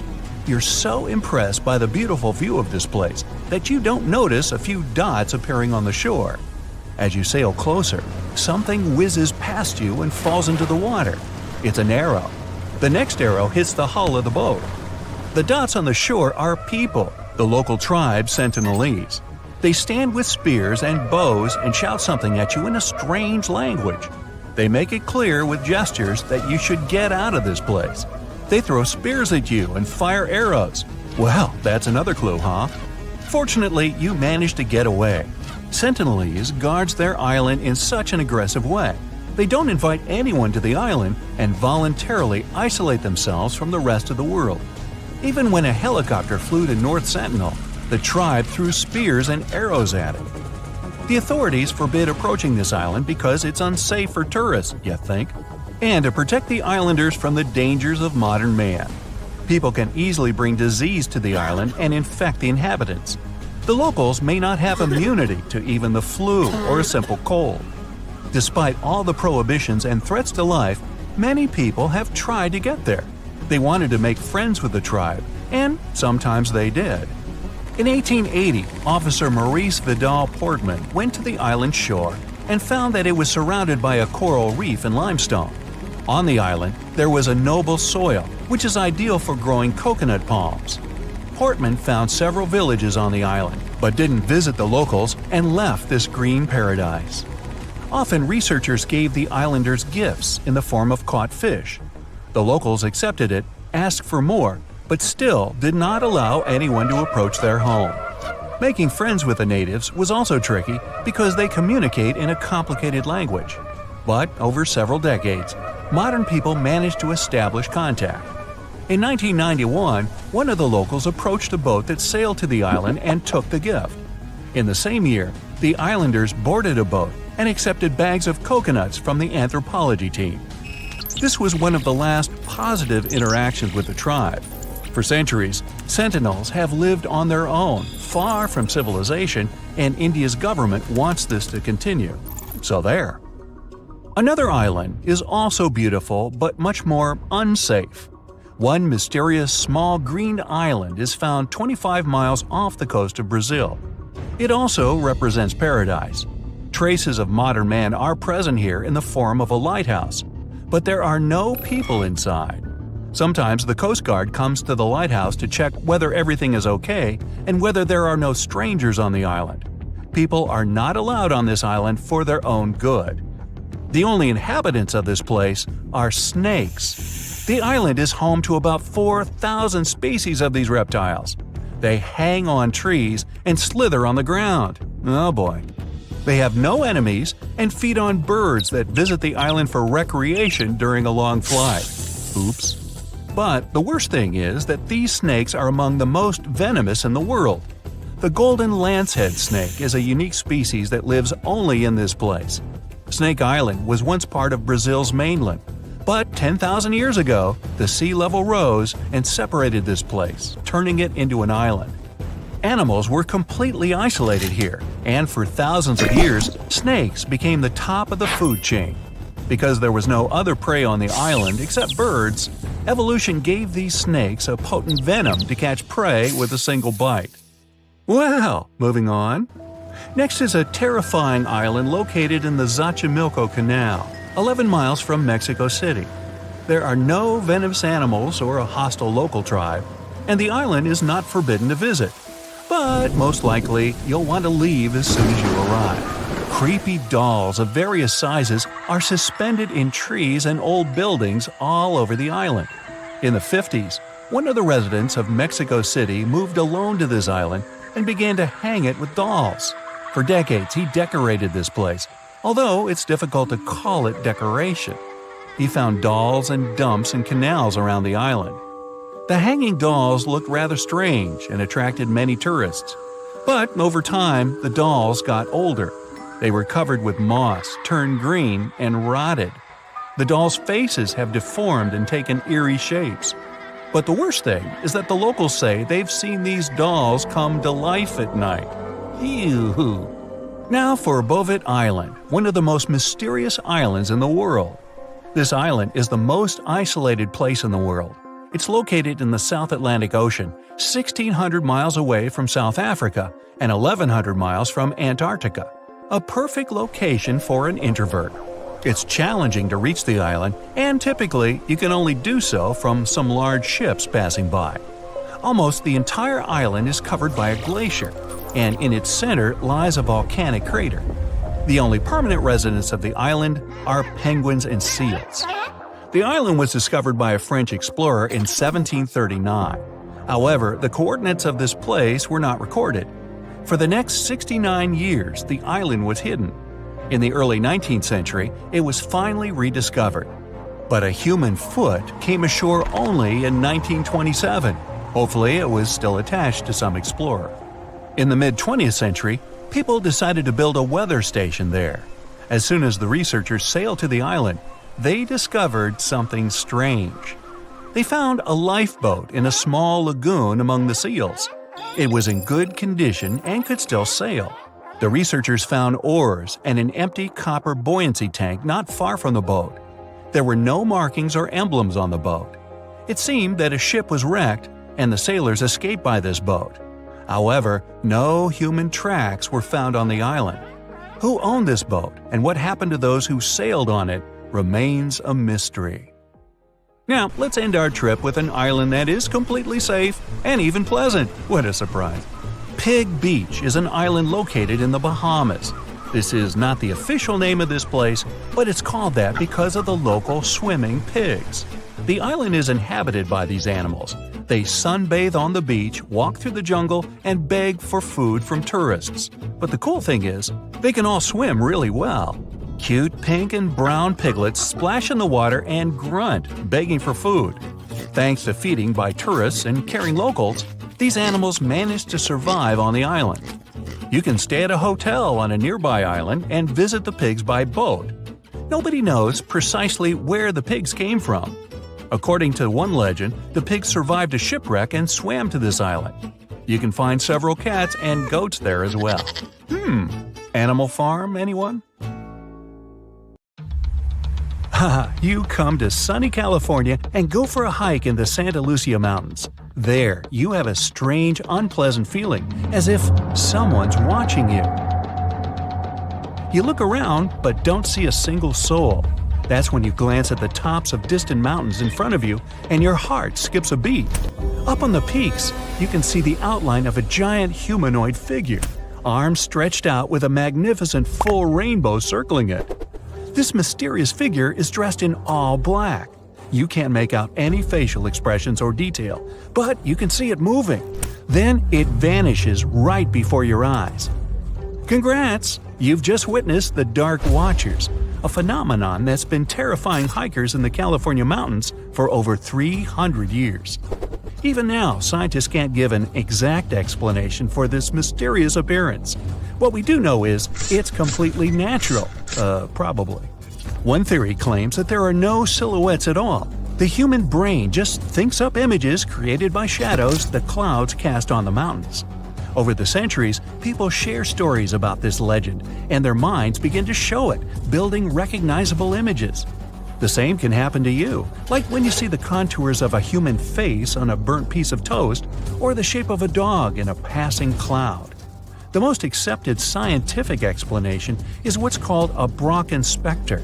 It's when sunlight gets bent by drops of fog or clouds. That explains the rainbow surrounding these figures. As for the shadow, it's only your own being stretched and projected on the mountains before you. After all, these figures usually show up when the sun is behind the witness. Natural or not, the vanishing mysterious figure scared the wits out of you. So you head east and find yourself in the desert. The blazing sun beats down on your back. There's nothing for hundreds of miles around. Hard to believe this dry, lifeless plain was once the bottom of a lake. You notice a long trail in the sand, as if someone was pushing or pulling something really heavy across the ground. You follow the strange trail, and at the end you find a single large stone. But why would anyone drag a heavy rock across the middle of the desert? But nothing touched this stone. It moved by itself. It's a phenomenon called sailing stones. Every winter, ice covers the ground here. When a strong enough wind blows, the stone starts to glide across the slippery surface.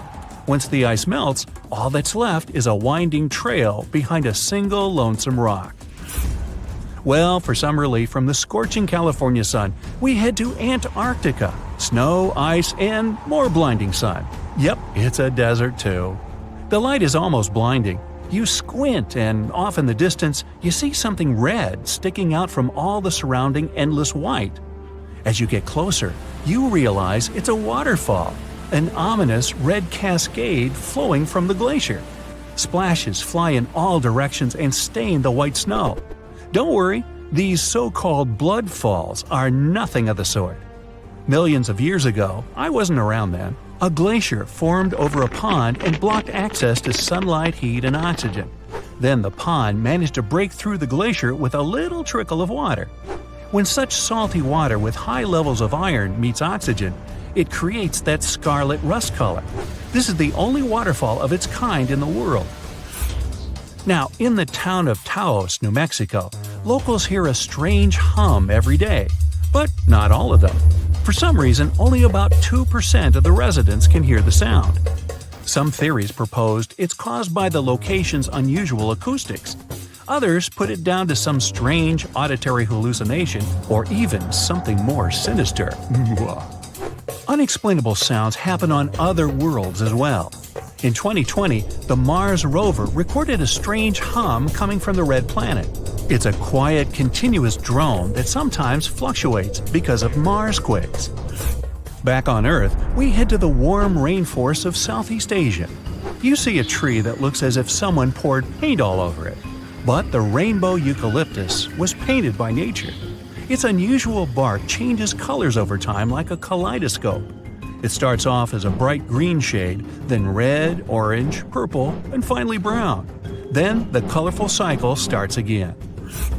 One of the biggest mysteries of nature is ball lightning. It's a glowing blue, orange, or yellow sphere that appears during a thunderstorm. Many witnesses say they hear a hissing sound and detect a strong odor with it. The first mention of ball lightning described it breaking through a window and disappearing. As with any mystery, scientists can't explain the exact cause. A popular theory is that ordinary lightning strikes the ground and causes a reaction between oxygen and vaporized soil elements. Ball lightning often occurs during earthquakes, when it usually takes the form of a blue flame coming out of the ground. The ball lightning phenomenon happens all over the world, but so far, no one's been able to snap a picture of it. There's an extremely unusual volcano in Java. If you go there at night, you'll see an electric blue flame burning from the ground, along with oozing bright blue lava. It's incredibly hot, but that's not actually lava. All this unusual blue is sulfur gas escaping from crevices in the volcano and catching on fire. It also condenses into a liquid form and looks like blue lava flowing down. As soon as you come to the Namib Desert, you immediately notice something very strange. Sprinkled among the dry grasslands are almost perfect circles of dirt where nothing grows. These massive polka dots are called fairy circles, and, you guessed it, nobody really knows what causes them. The likely culprit is termites eating the grass around their underground colony. Well, that could explain the circles' differing sizes. The bugs continue to eat as the colony expands outwards. but they stop before they encroach on a neighboring colony. The patches where you do see grass show a sort of boundary separating different termite populations, or so goes the theory. Heading down under to Australia's Lake Hillier. Your eyes don't deceive you. Yes, that lake is bubblegum pink and is perfectly safe to swim in. The giant pink puddle is a salt lake, and it's not the only one of its kind in the world. Salt lakes are pink because of a kind of algae and other microorganisms living in them. They produce a red pigment to protect themselves from the sun. What's unique about Lake Hillier, though, is the water is still pink even if you scoop it up into a glass, and it remains bright pink all year round. The same can't be said about other pink lakes. Japan is home to one of the most famous active volcanoes in the world. It's special because it creates an incredible natural phenomenon, a dirty thunderstorm. The volcano regularly spews out a black cloud of smoke, ash, and lightning. During an ordinary storm, ice crystals collide with each other and cause discharge, creating lightning. In a dirty thunderstorm, particles of volcanic ash collide instead of ice. A peaceful night on the beach. The waves wash up on the shore and glow neon blue. But it's not the water that's glowing, it's the creatures living in it. This phenomenon is called bioluminescence. Plankton and algae release this glow when waves disturb them. Some fish, squid, and crustaceans can emit neon light as well to lure prey. No time to walk along the shore enjoying the natural light show. Hurry, we're heading out to open sea. There's no storm or wind at all. Which is why it's so surprising when you see a massive wave 5 stories high suddenly sweep across the calm waters. It nearly overturns your boat. But just as soon as it arrives, it vanishes in an instant. What was that? This unpredictable and still unexplained danger is called a rogue wave. One theory of how they form is from the sea's surface encountering a strong headwind. But remember, you didn't feel any wind blowing. Theory number 2, and the most accepted one, different waves combine to form one large one. It's something called kinetic vampirism. Under certain natural conditions, waves accumulate and exchange kinetic energy. Among all the waves, there will be one that absorbs the energy from the others like a vampire. When a lot of energy is accumulated, it releases itself in the form of a giant wave. You're going to Ilha de Queimada Grande, one of the most dangerous islands in the world. There, you find yourself among rainforests, huge rocks, and grasslands. The place is home to birds, locusts, and giant cockroaches. But there's one more animal, and because of it, the island got its notorious reputation. Snakes live there, and a lot of them. So many that the place is also known as Snake Island. Will you survive there? Located just 20 miles away from the coast of Brazil, the island has an area of 43 hectares, or over 100 acres. It probably got cut off from the mainland after the last ice age. The snakes were also separated from most other animal species. They didn't have competitors and had an unlimited source of food. In such a small area, there are up to 4,000 snakes. That's one snake for every 10 square feet. It would be a difficult feat not to come across a snake on this island. Not only is this snake, the golden lancehead, one of the most numerous on the island, but it's also a highly venomous pit viper species. And it's also one of the most venomous in all of Latin America.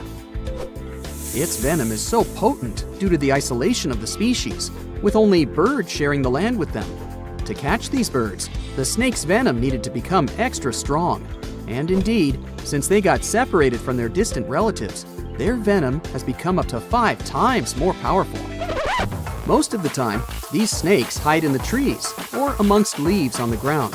If you find yourself stranded here, you'll want to keep yourself a safe distance away. Snakes mainly use their sense of smell and rely on vibrations. If you get too close to one, either stand still or slowly walk away. If you make too many vibrations, this will make them feel threatened, causing them to strike. If you spot them a safe distance away, or if you're walking toward tall grass, stamp your feet a couple of times. This will notify snakes of your presence. They won't risk taking down prey larger than they are and will likely slither away. Carrying a stick is always a good idea, just in case you happen to come across a snake accidentally. This way, you'll have an extension of your arm that cannot be bitten. This simple thing might save your life. A stick with a V shape on the end will give you even more advantage. Even if a snake starts acting aggressively, holding it down will stop it in its tracks. But whatever happens, don't try to pick it up. Okay, but what if you get bitten? The chances are pretty high on this island, of course. First of all, don't try to get the venom out on your own. Make sure you call emergency services immediately. And once help is on the way, apply a wide bandage. A piece of clothing will do if you don't have anything else. Don't try to chase the snake trying to identify the species. Emergency services know how to figure out what venom it is. Now, just keep calm and wait for help. You might be wondering who you can call on this abandoned island. Well, since it's strictly prohibited to visit this place, there are signs advising to stay away all over the island, along with a number you can call if you run into trouble. Let's say you've successfully avoided getting bitten. The next thing to consider is what you can eat there. Snake Island was previously known as Ilha de Queimada Grande, where queimada is Portuguese for forest being lit up, or forest fire. The reason for that was the fact that the entire island was deliberately set on fire to make room for a banana plantation. Unfortunately, the banana business didn't turn out to be a success, probably because farmers got sick and tired of snakes. But some banana trees still thrive today, and they can provide you with some much-needed nutrients. You'll also want some protein in your diet throughout your stay. Luckily, along with the snakes trapped on the island, there are also cockroaches. These giant prehistoric-looking roaches come out at night to feed on plants. Get that barbecue started and enjoy the rare delicacy this island provides. A great way to survive on the island is to avoid it altogether. If by chance you happen to be sailing past, keep in mind that this place was once connected to the mainland. Rocks beneath the waves are very likely to damage the bottom of your boat if you get too close. Make sure you keep an appropriate distance when traveling past. Sure, this island is intriguing, but please remember that no matter how close you get to it, you won't be able to see snakes from the boat. You can only see these creatures if you get close enough, which you really shouldn't do. And it's not only reptiles that make this location dangerous. Pirates visit the island quite often. Not the sea shanty singing peg-legged arr pirates, but bio-pirates who come there to capture the very thing that makes it so dangerous. They come there for snakes, to catch them and sell them illegally. Since the island got cut off around 11,000 years ago, the golden lancehead has evolved within its own unique habitat. So, although there are many reptiles on this island, they're still an endangered species. Due to their limited numbers, their value is very high, reaching up to $30,000 on illegal markets, which gives biopirates the motivation to catch them. I can think of better ways to make a living. Anyway, let's say you've got all the resources necessary to survive in one of the most dangerous places on Earth. Do you think you would manage this feat? Perhaps you think it's impossible. You'd be surprised at how possible it can be, if you know what you're doing. It turns out many have visited this scary place before. Research teams often come there. They study the golden lancehead snake, its environment, and its food sources for conservation purposes. But scientists always make sure there's a doctor on the team. There's also a lighthouse on Snake Island. It had been operated by people until the 1920s. Then it became automated. One guess why. Brazilian authorities visit the lighthouse once a year to make sure it's still functional. Locals on the mainland know the reputation of the island, so the stories of people going missing are minimal. But one group of fishers once got too close to the island. As they were sailing along their normal route, they accidentally neared the shore. Their boat hit a rock under the waves and began filling with water. As the boat was quickly sinking, the men had only two options: to try to survive in the rough sea or swim to the shores of Snake Island. It was a hard choice to make. After all, they had heard the stories, and it wasn't just about snakes. Rumor had it that the island was cursed. Regardless of the stories, the fishers chose to take their chances with Snake Island. After making it to the shore, they tried to be careful. Their knowledge of the island could help them survive. Most importantly, they knew to avoid the rainforest at all costs. As the men got hungry, they carefully walked along the edge of the forest, warily collecting bananas. They were mostly sitting, waiting, and conserving their energy. They could only drink water when it rained. It was just enough to sustain them. They slept on the beach, unprotected from the elements and weather. And all the time, they were so close to the comfort of the lighthouse or caves. They were probably overly cautious, but it was either enduring some discomfort or risking their lives for a dry bed. They didn't yield to the temptation. They managed to survive for 3 days without being bitten by a snake. After that, a passing boat finally rescued them. So, now you know, anything is possible. Are you a pro swimmer? Brave enough to take a dip in any ocean or sea? Bad news. There are some places you should avoid no matter how well you swim or dive. Some of these places have dangerous underwater rocks, strong currents and tides. Others are famous for legends about monsters and mysterious creatures. So let's dive into this aquatic horror show. Have you ever heard the word the strid? It's a variation of the word the stride that is used in Yorkshire. And it refers to a narrow section of the river wharf that's so small you could jump over it. But don't be fooled by its size, it's one of the most dangerous spots around. Even taking a step into the water can have dire consequences. The river wharf has a forceful current, and since the strid is so narrow, it's even stronger in that area. The intense water flow has eroded the limestone around the strid, which created hollow spaces much deeper than the rest of the riverbed. Here's the secret. The current has also weakened the banks of the strid from below. So, the ground you're standing on, admiring the rapid flow, is probably just a fragile ledge hanging over treacherous waters. There's no record of anyone who found themselves in the water of the strid and found their way out of it. And the worst part? You wouldn't even guess that this innocent-looking stream could be such a danger. So, my advice to you, my friend, is to stick to a safer body of water for your aquatic adventures. If you're looking for a weekend getaway in California, Horseshoe Lake is the spot for you. It's got everything. Sandy beaches, hiking trails, and picnic areas, but wait, there's more to it than meets the eye. This lake has a dark side, namely around 100 acres of dead trees that surround it. And it's not just the trees that have been claimed by this lake. The earthquakes that hit in 1989 and 1990 unleashed carbon dioxide from under the hot magma. The gas seeped out into the air, damaging all the life around the lake. Even now, Horseshoe Lake is just as dangerous as it was 30 years ago. What makes it so scary is that the levels of this toxic gas change randomly. Warning signs that are posted everywhere certainly could give a horror film touch to a fun hike in the woods. In Kauai, Hawaii, there's a group of stunning waterfalls that used to be a popular destination for tourists. Kipu Falls, as they're called, were once the go-to spot for swimming and diving. To get to them, you had to take a long walk along a dirt path until you finally arrived at a breathtaking view of a 20-foot waterfall pouring into a crystal-clear pool below. But since 2011, this area has been off-limits to the public. Why, you ask? Well, there have been a lot of accidents at Kipu Falls. Obviously, jumping off the top of the waterfall would be an obvious reason for that, but in addition, there were much more mysterious cases.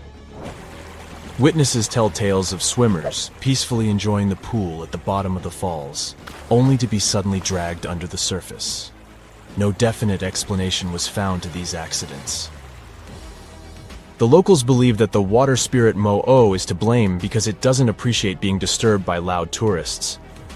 There's also a theory of a powerful whirlpool at the bottom of the pool. In any case, guide publishers do not mention Kipu Falls anymore, and trespassing is severely punished. The Samisen Hole, located in the Gulf of Thailand, is the ultimate spot for thrill-seeking divers, but it's also the most dangerous one. With a drop of 280 feet, it's the deepest diving site in the region. But its depth is not the only reason it is considered a place to avoid. The area is a major shipping zone for giant oil tankers. The strong currents around the hole make diving even more treacherous. And if that's not enough, the Samisen Hole is also home to deadly barracudas that could easily attack unsuspecting divers. The water is so murky that visibility is nearly zero, making it challenging to spot these aggressive sea creatures. All in all, the Samisen Hole is a breathtaking but extremely hazardous spot that should only be explored by experienced divers with nerves of steel. Let me tell you about New Smyrna Beach, the shark attack capital of the world. If you're looking for a relaxing vacation spot in Volusia County, Florida, you may want to reconsider this beach. The waters around New Smyrna Beach are teeming with fish, which attracts a lot of sharks. In fact, there have been so many shark attacks reported in this area that it's earned the title of the shark attack capital of the world. Even scientists have warned that if you go for a swim there, you're bound to get up close and personal with at least one of these creatures. We are talking about a distance of 10 feet, and in many cases you wouldn't even notice it. To make matters worse, the bull shark, one of the most dangerous and aggressive types of sharks, has been spotted in these waters. Once again, Kauai is on our list. The beach on Nepali coast called Hanakapiai Beach might look like heaven on earth, but don't be fooled. To get there, you have to trek through a super steep, rocky 2-mile trail. There are no lifeguards on this remote beach, so even if you decide to take a dip in the water, you're on your own. The biggest threat to your safety is the incredibly strong rip currents. They are almost always present because there are no reefs to shield the shore. And if someone gets caught in one, there's no safe place to swim to for miles. The nearest safe beach is 6 miles away. Trust me, this beach doesn't have the best track record in terms of safety, so it's highly advised that you stay out of the water if you end up at this beach. Let me tell you about a place that looks like it's straight out of a horror movie. We're talking about Berkeley Pit, which is an artificial lake situated in Butte, Montana. The first thing you'll notice about this place is that it has an eerie blood-red color that can only be described as unsettling. You might be tempted to take a dip, but that would be a grave mistake. Don't even touch it. The water is extremely dangerous due to the heavy metals present in it, such as cadmium, arsenic, zinc, lead, and copper. They come from the rocks that surround the lake and make the water super acidic. In fact, this place used to be an open-pit copper mine, hence its color. So if you want my advice, avoid this place like the plague. There are 3 lakes in Africa that maybe are the most dangerous places of all that I have mentioned so far. They're all located in Africa. Lake Monoun and Lake Nyos in Cameroon and Lake Kivu in Rwanda are all like ticking timers ready to go off. They were formed over underground pools of molten rock, and sometimes this molten rock releases toxic gases like methane and carbon dioxide right into the water. When this happens, the gases can build up until they suddenly burst out of the water, creating massive waves that can wipe out everything in their path. This type of outburst is called a limnic eruption, and it can release a cloud of poisonous gas that can be harmful to everything in the vicinity. The most terrifying part? These explosions can happen at any moment with no warning. So if you ever find yourself near one of these lakes, you'd better be on high alert, because you never know when the next accident might happen. Maybe you know other places you wouldn't recommend for a fun swim? Share your anti-recommendations in the comments below. Dangers in the ocean and seas are obvious, but few people realize how terrifying ordinary ponds, lakes, or rivers can be. Amoeba living in there can eat your brains. Underwater quicksand can trap you. It doesn't even have to be a body of water. Even your average bottle of drinking water can ruin your health.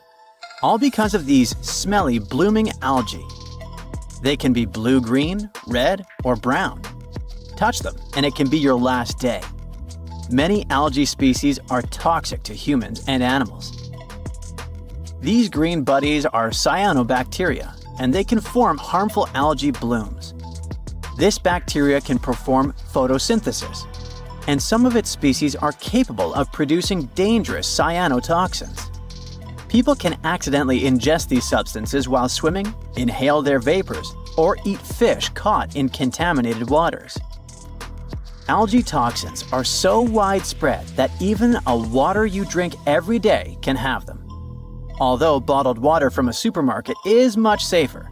According to estimates, 30 to 48 million Americans receive drinking water from lakes and reservoirs that may periodically be polluted with cyanobacteria.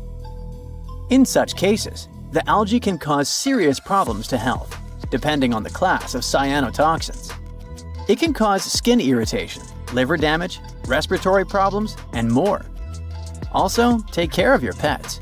Dogs, for example, are very sensitive to the effects of blooming algae.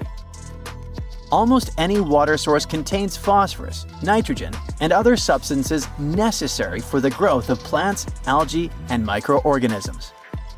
This is completely natural and essential for maintaining life in aquatic ecosystems.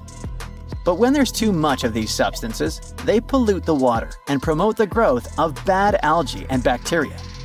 This often happens near cities and rural areas when streams of polluted liquids enter open bodies of water. Warm water temperatures encourage the growth of cyanobacteria. They begin to multiply and absorb more sunlight, making the water even warmer and accelerating algal growth. It doesn't mean that it's only algae you should steer clear of. Water currents pose a serious threat to people too. And yet again, you can encounter this phenomenon not only in seas and oceans, but also in large lakes. For example, it can easily happen in the Great Lakes. The currents in these lakes form in various natural conditions.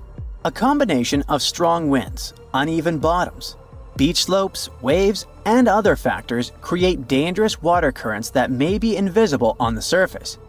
But if you get caught in one, escaping won't be easy. Some currents can exceed a speed of 5 miles per hour. That's faster than the speed of an Olympic swimmer. There are different types of dangerous currents, but let's look at rip currents. These occur when water gets trapped in a small pocket between a shallow and a beach. The water accumulates there and has nowhere to go. More and more water gets into the gap. Pressure builds up, and at some point, the water breaks through a narrow path, flowing out in a powerful stream. If you get caught in this stream, it will carry you out into the lake. To escape, you need to swim sideways. There are also dangerous currents that run along the shore. You swim forward a bit and the current starts carrying you sideways. In this case, you need to swim diagonally towards the shore while moving with the current. But one of the most dangerous, if not the most dangerous things in water is underwater quicksand. If you get stuck, you're in big trouble, because the more you struggle, the more the quicksand restricts your movements. When the water from a natural source, such as an artesian spring, rises and disrupts the riverbed, it creates a loose and dense mixture at the bottom that becomes a real trap. This mixture is too loose to support your weight, but too dense to let you escape. This danger can also lurk in stagnant waters, where an upwelling from underground springs occurs. Besides underwater locations, quicksand is most commonly found near coastlines, in swamps, and close to riverbanks. To understand how to escape from quicksand, let's find out how it works. Quicksand is a mix of water and dense material, sand, silt, or clay. This combination creates a surface that looks solid but collapses under weight or vibration. The solid part of quicksand makes up most of its mass, but the water creates space between the dense particles. When this viscous substance encounters external stress, it changes its viscosity and acts like a gel. When you step into it, the density of this gel decreases and you start sinking. The sand around your feet collapses and tightens. The more you move, the longer the mixture remains liquid, while the sand particles compress around you more tightly. In movies, we often see quicksand completely swallowing a person, but in reality, it works differently. You sink into quicksand up to your waist at most, but you can't get out. If you're stuck in quicksand near a riverbank, there's a danger that the tide will rise and the water will flood the area. You also risk losing body heat or experiencing breathing difficulties. There are many problems, but only two solutions. The first is to call for help, but if no one's around, you must try to escape the sand with very slow, smooth movements. The more you move, the lower your chances of success. The first thing you should do is calm down. The more you panic, the more unnecessary movements you make. Then try to lean back or forward and slowly move your legs as if attempting to swim. The less weight and pressure you exert on the sand, the freer your movements will be. This means you need to shift your weight from one spot and distribute it evenly across the surface around you. No sudden movements. If you reach solid ground, sit on it and then slowly pull your legs out of the quicksand. If you're far from land, slowly swim toward it and call for help. And now, the scariest danger some bodies of water hide. In some of them, there are amoebas that can eat your brain. They are literally called brain-eating amoebas. Scientists first discovered these amoebas in the 1960s in Australia after people were hospitalized with an unusual form of meningitis. But currently, the largest number of infections are recorded in the United States. However, only American scientists track cases of this infection.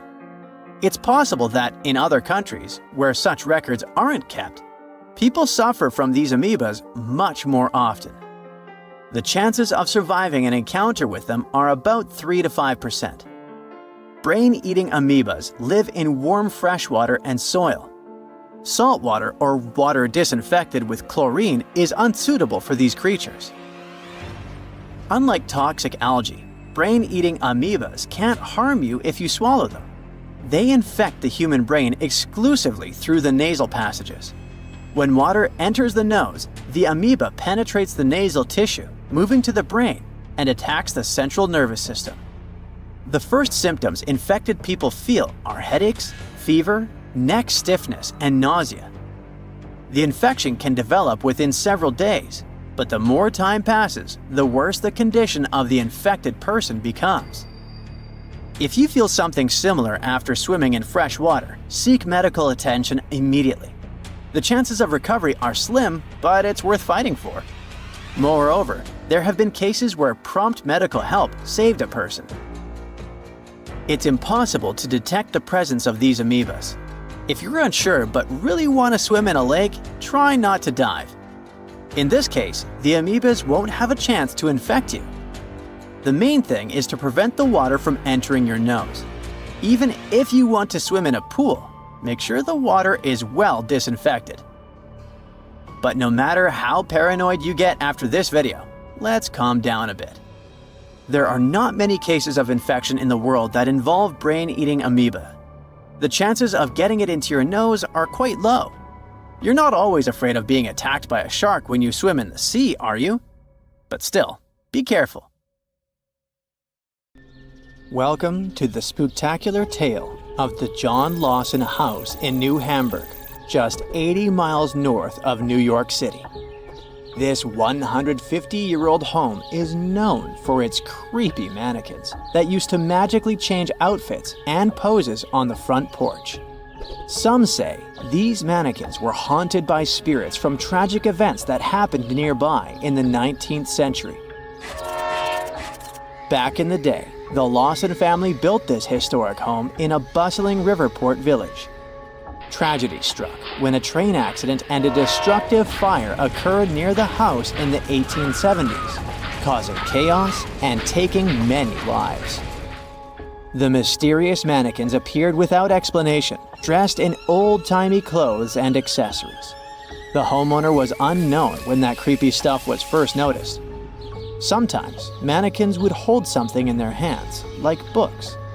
Also, it seemed like those spine-chilling figures didn't fancy bad weather. They would vanish during storms and even face the sight of the lethal train accident. But suddenly, in 2016, the mannequins vanished without a trace, leaving behind a mystery that still haunts the John Lawson house to this day. Will they ever return? Only time will tell.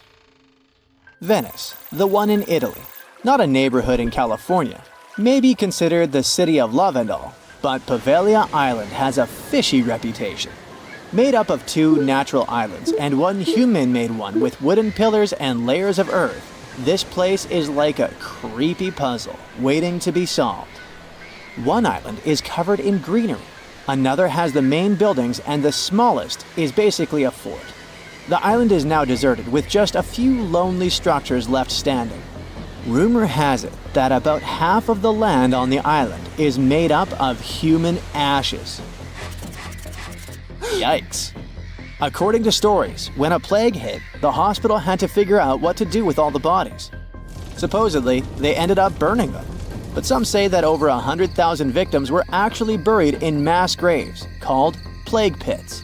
The details about how all these bodies were disposed of are sketchy at best, leaving room for spooky speculation about what went down on the island. Whether they were torched or buried, the sad truth is that thousands of lives were lost and left behind on Pavelia Island. Another creepy tale involves a crazy asylum director who supposedly jumped off the clock tower after being swallowed up by a mysterious fog. But this story may have originated from shows like Ghostbusters, with no actual proof that this dude even existed. There are also whispers of patients seeing ghosts within the psychiatric hospital, adding to the island's spooky vibe. While these stories might be a bit out there, they definitely add to the mystery surrounding Pavelia Island. Despite all the exaggerated stories and urban legends, one thing remains true. Pavelia Island has a dark history filled with tragedy. This place has seen it all. The empty buildings and abandoned landscapes are like sad reminders of the sorrowful past that haunts this eerie island. Hush, don't move. We're in the clearing in Hoya Bachu, Transylvania, which has a funky reputation for being one of the creepiest places in the world. The trees there wouldn't grow in a clearing that has a perfect oval shape. Soil scientists have been unable to explain this anomaly. The area attracts a variety of people, from Romanian witches to sword-wielding Americans attempting to cleanse the forest through yoga. Hoya Bachu gained international attention in 1968 when someone captured a photograph of a mysterious flying object hovering over the clearing. Some people are sure those must have been guests from another planet. This event, along with the alleged paranormal occurrences reported by visitors, has added to the forest's enigmatic reputation. Local guides also share other anecdotes linked to this forest. For example, some time ago, a group of 60 people from Bucharest attempted to open a gate into another dimension there. If a paranormal forest doesn't send shivers down your spine, maybe this place will. Yep, there's a whole settlement at the bottom of Lake Lanier, Georgia's biggest lake, and it's filled with a secret American horror story. Terror, ghosts, and other paranormal stuff, the whole shebang. There are many spooky tales about Lake Lanier. Fishermen have reported seeing ghostly kayaks, and stories circulate about women with no hands haunting the Jerry D. Jackson Bridge.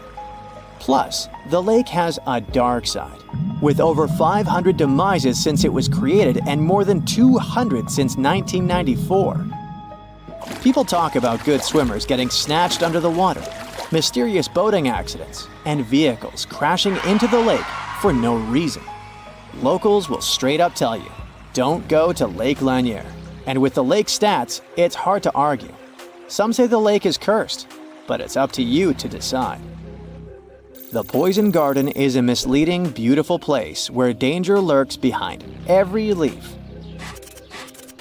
It's tucked away behind spooky black gates at the Alnwick Garden. There, you'll discover a collection of over 100 plants that are not just toxic, but downright lethal. If you don't have to worry about accidentally poisoning yourself, just keep your hands to yourself. No sniffing or nibbling allowed. Venture through ivy-covered tunnels and fiery-shaped beds as you dive into the history of poison and hear some thrilling tales of infamous cases. Prepare to meet some dangerous flora like Laburnum atropa belladonna. and even the infamous Jimpy Jimpy plant that's rumored to be able to hurt you as nothing else. By the way, there are many wild stories about this dreaded plant. Some are a bit exaggerated, like the one about using the leaves as toilet paper. Ouch. But others are no joke, like horses getting stung and going bonkers. There's even a tragic tale of a person passing away from its sting in New Guinea back in 1922. So come on, take the plunge in the poison garden if you dare. Just remember to steer clear of any plants that could lead to a seriously bad day. You're having your vacation in Finland, the happiest country in the world. You rent a car and drive to see the lakes. What could go wrong? Suddenly, you come face to face with over 1,000 eerily still figures. These guys are dressed to impress in colorful outfits, but there's something off about them. Their heads are featureless, their bodies wooden, and they all seem to be staring in the same direction. It's like they were playing a giant game of freeze tag, but nobody remembered to yell, "Tag, you're it." These silent sentinels are known as the Silent People, and they've been scaring people since 1988. They're the brainchild of dancer and choreographer Reijo Kila. Originally hanging out in Lasila near Helsinki, they've traveled around a bit before settling in their current spot on the side of the road. Why did they move? Maybe they were tired of big city traffic and wanted a quieter place to chill. No one really knows what these peat-headed, straw-haired guys are all about. Some folks find them creepy, like they're watching your every move. Others think they're kinda sad, like a group of friends waiting for a bus that never comes. But hey, that's art for you. Open to interpretation and open to jokes about scarecrows having better fashion sense than most humans. Bonus here, there's a cafe with traditional Finnish crepes, so you may get scared there, but not hungry. In Australia's far north, there's a spooky granite mountain known as the Bermuda Triangle. Black Mountain, also known as Kalkajaka by the indigenous owners, has been the backdrop for some seriously strange disappearances dating back to 1800s. It's pretty close to Cooktown, so it has some legendary tales attached to it. They say Black Mountain was once a fierce battlefield for opposing ancestral clans. The whole place is littered with massive granite boulders stacked in a chaotic manner, where explorers, horses, and cattle seemingly vanished into thin air. For many years, people were scared by the bad reputation of this place until recent research shed some light on the dark mystery of Black Mountain, leaving no room for further speculation. Turns out, the reason for the disappearances may not be as supernatural as we thought. Lack of swimming skills, crocodiles, or just some good old-fashioned tomfoolery could have been the real culprits. So, there's a mysterious doorway in the middle of Antarctica. Some people think it's Bigfoot's vacation home, or a shuttlecraft from Star Trek, or maybe a door to Agartha, a mythical kingdom some people believe is located in the center of the Earth. Well, the scientists debunked all these poetic theories and explained that what looks like a mysterious doorway is located in an area of fast sea ice. It's offshore of the coast and is full of little islands with shallow water around them. When ice flows around hard rocks hidden underneath, it can create patterns that look odd but are totally normal. In this spot, the ice is thin, so the rocks underneath have a big effect on how the ice moves. The cold winds in Antarctica also shape the ice and snow and make it look like they're lines and shapes. So, the mysterious doorway is just a rocky ridge poking out because the ice has melted a little. The top of the doorway is the tip of the rock, and the sides are snowy trails left by strong winds blowing in the same direction. It's essentially an iceberg that got stranded and is melting in one place. One YouTuber found another out-of-place mysterious object more than 150 miles off the shore of Antarctica, a 400-foot-long ice ship. The internet went wild with theories like that the ship must have ended up there right from the Bermuda Triangle. But there was no scientific proof that it was a ship and not just a large chunk of ice. And once some other internet users revisited the place, they noticed the ice melted in the summer and the hypothetical ship was gone. Another mysterious Google Maps find in Antarctica was a pyramid. And before you make up an exciting theory about how the ancient Egyptians built a secret base here, I have to tell you it turned out to be just a mountain. It's part of the tallest mountain range in Antarctica that stretches for almost 250 miles. It's not the first pyramid on this continent, as explorers from the British Antarctic Expedition found another unusually shaped mountain and nicknamed it the Pyramid. But this one didn't even have a pyramid shape. Here's one Antarctic find that definitely won't disappoint you: a giant ice shelf that reminded scientists of the Grand Canyon. A special submarine robot named RAN covered over 600 miles under the thick ice and brought back some amazing footage of icy mountains, valleys, flat plateaus, and swirly patterns made entirely of ice. One of the strangest things RAN found was giant bowl-shaped holes, or scoops, in the ice. Sadly, scientists lost track of the robot. They think that curious Wendell seals may have accidentally bumped into RAN and caused it to get stuck. To save energy, RAN probably shut itself down, and the scientists couldn't find it again. But the team is hoping to build a new robot and continue exploring this icy canyon to see how the patterns under the ice might change over the years. Another huge Antarctic canyon was found thanks to bad weather. A team of sound experts had to pause their work at the Casey Research Station in a storm. Instead of waiting around, they decided to use the unexpected free time to map the seafloor near Adams Glacier. And that's how they found a canyon that is almost 7,000 feet deep, almost 30,000 feet wide, and stretches over 28 miles away from the glacier. During the mapping, they discovered just part of the canyon before they had to go back to the research station. But when bad weather came in again, the ship went back and mapped more of the canyon. They were working in waves up to 13 feet high and super powerful winds, but they managed to get about 15 hours of data to complete their map. On the way back to Australia, they stopped one last time, and now they've got a full picture of the canyon. Studying it is helping scientists learn more about the history of glaciers and the interaction between the Antarctic ice sheet and the ocean. Now, there's a frozen lake in Antarctica called Lake Enigma. For a long time, people thought the lake was completely frozen solid. But during one expedition, researchers found that under the thick ice, there was a layer of liquid water about 40 feet deep. To learn more, they drilled through the ice and sent down a camera to explore what was hiding in the lake's depths. The lake's water, which they think comes from the nearby Amorphous Glacier through a secret underground pathway, was filled with strange microbial life. These tiny microbes lived in mats that covered the lake bed. Some of the mats were thin and spiky, and others looked like crumpled carpets, or even small tree-like shapes that grew up to 16 inches. Many of the microbes could make their own food through photosynthesis, just like plants do, and it gave the lake a high amount of oxygen. One of the coolest discoveries was a type of microbe which usually lives in low-oxygen places. Lake Enigma might be similar to environments on icy moons like Europa or Enceladus, so it could mean that these moons also have hidden water under their ice and possibly microbial life too.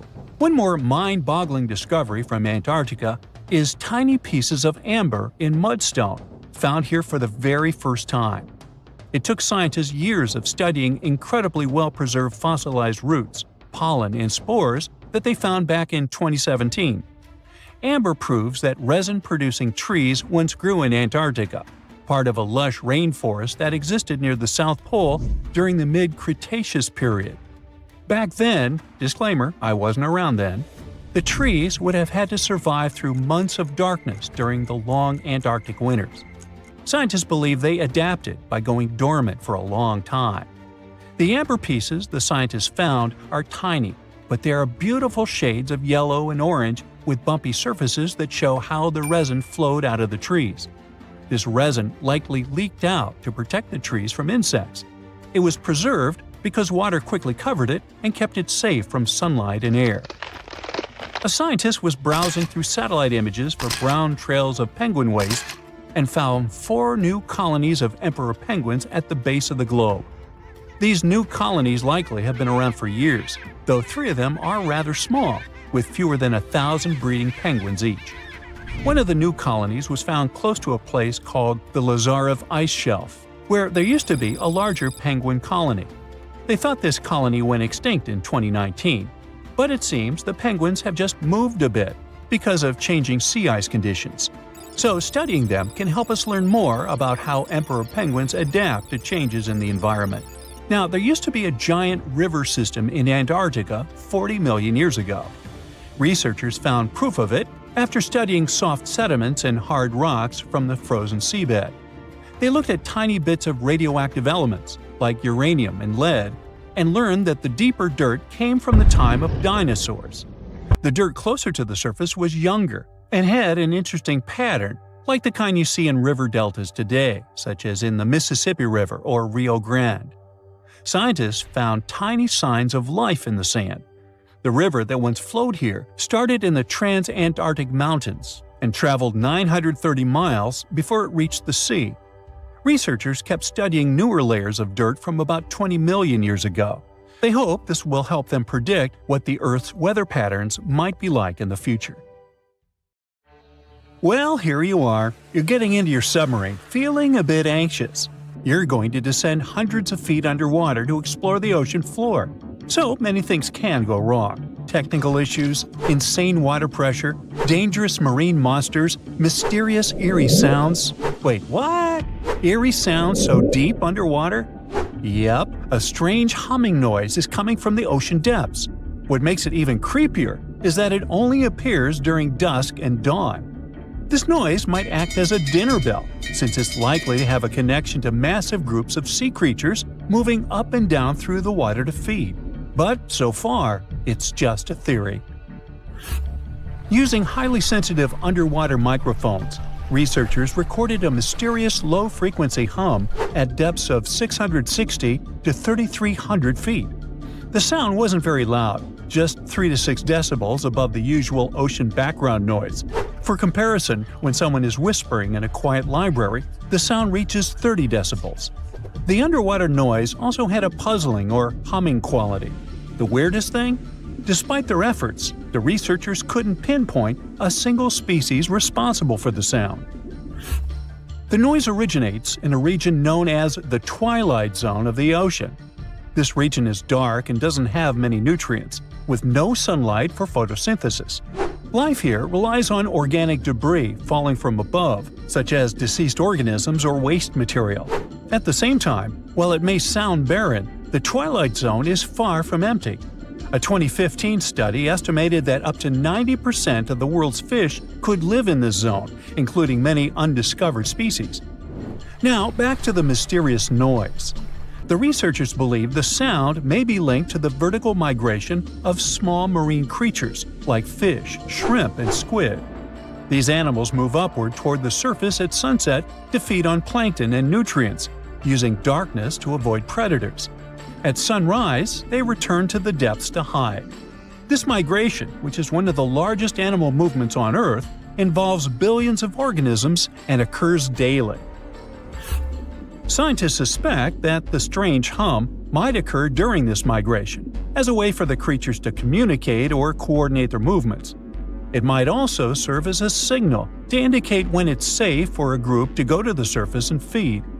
If some animals indeed use the hum to communicate, it could help us understand deep-sea life better. The Twilight Zone has always been considered a quiet environment, but such a discovery hints at complex social behaviors and interactions among its inhabitants. But it's not only the ocean that produces bizarre sounds. Earth is humming non-stop too. Unfortunately, you can't hear this soundtrack. This hum isn't from earthquakes. It's produced by subtle ongoing vibrations in the planet's crust. They're too faint for us to feel and can only be detectable with special equipment. Scientists have long known about this phenomenon called free oscillation and have recorded this persistent hum. Earthquakes are the most noticeable ground movements. According to the U.S. Geological Survey, Earth experiences about 500,000 earthquakes every year.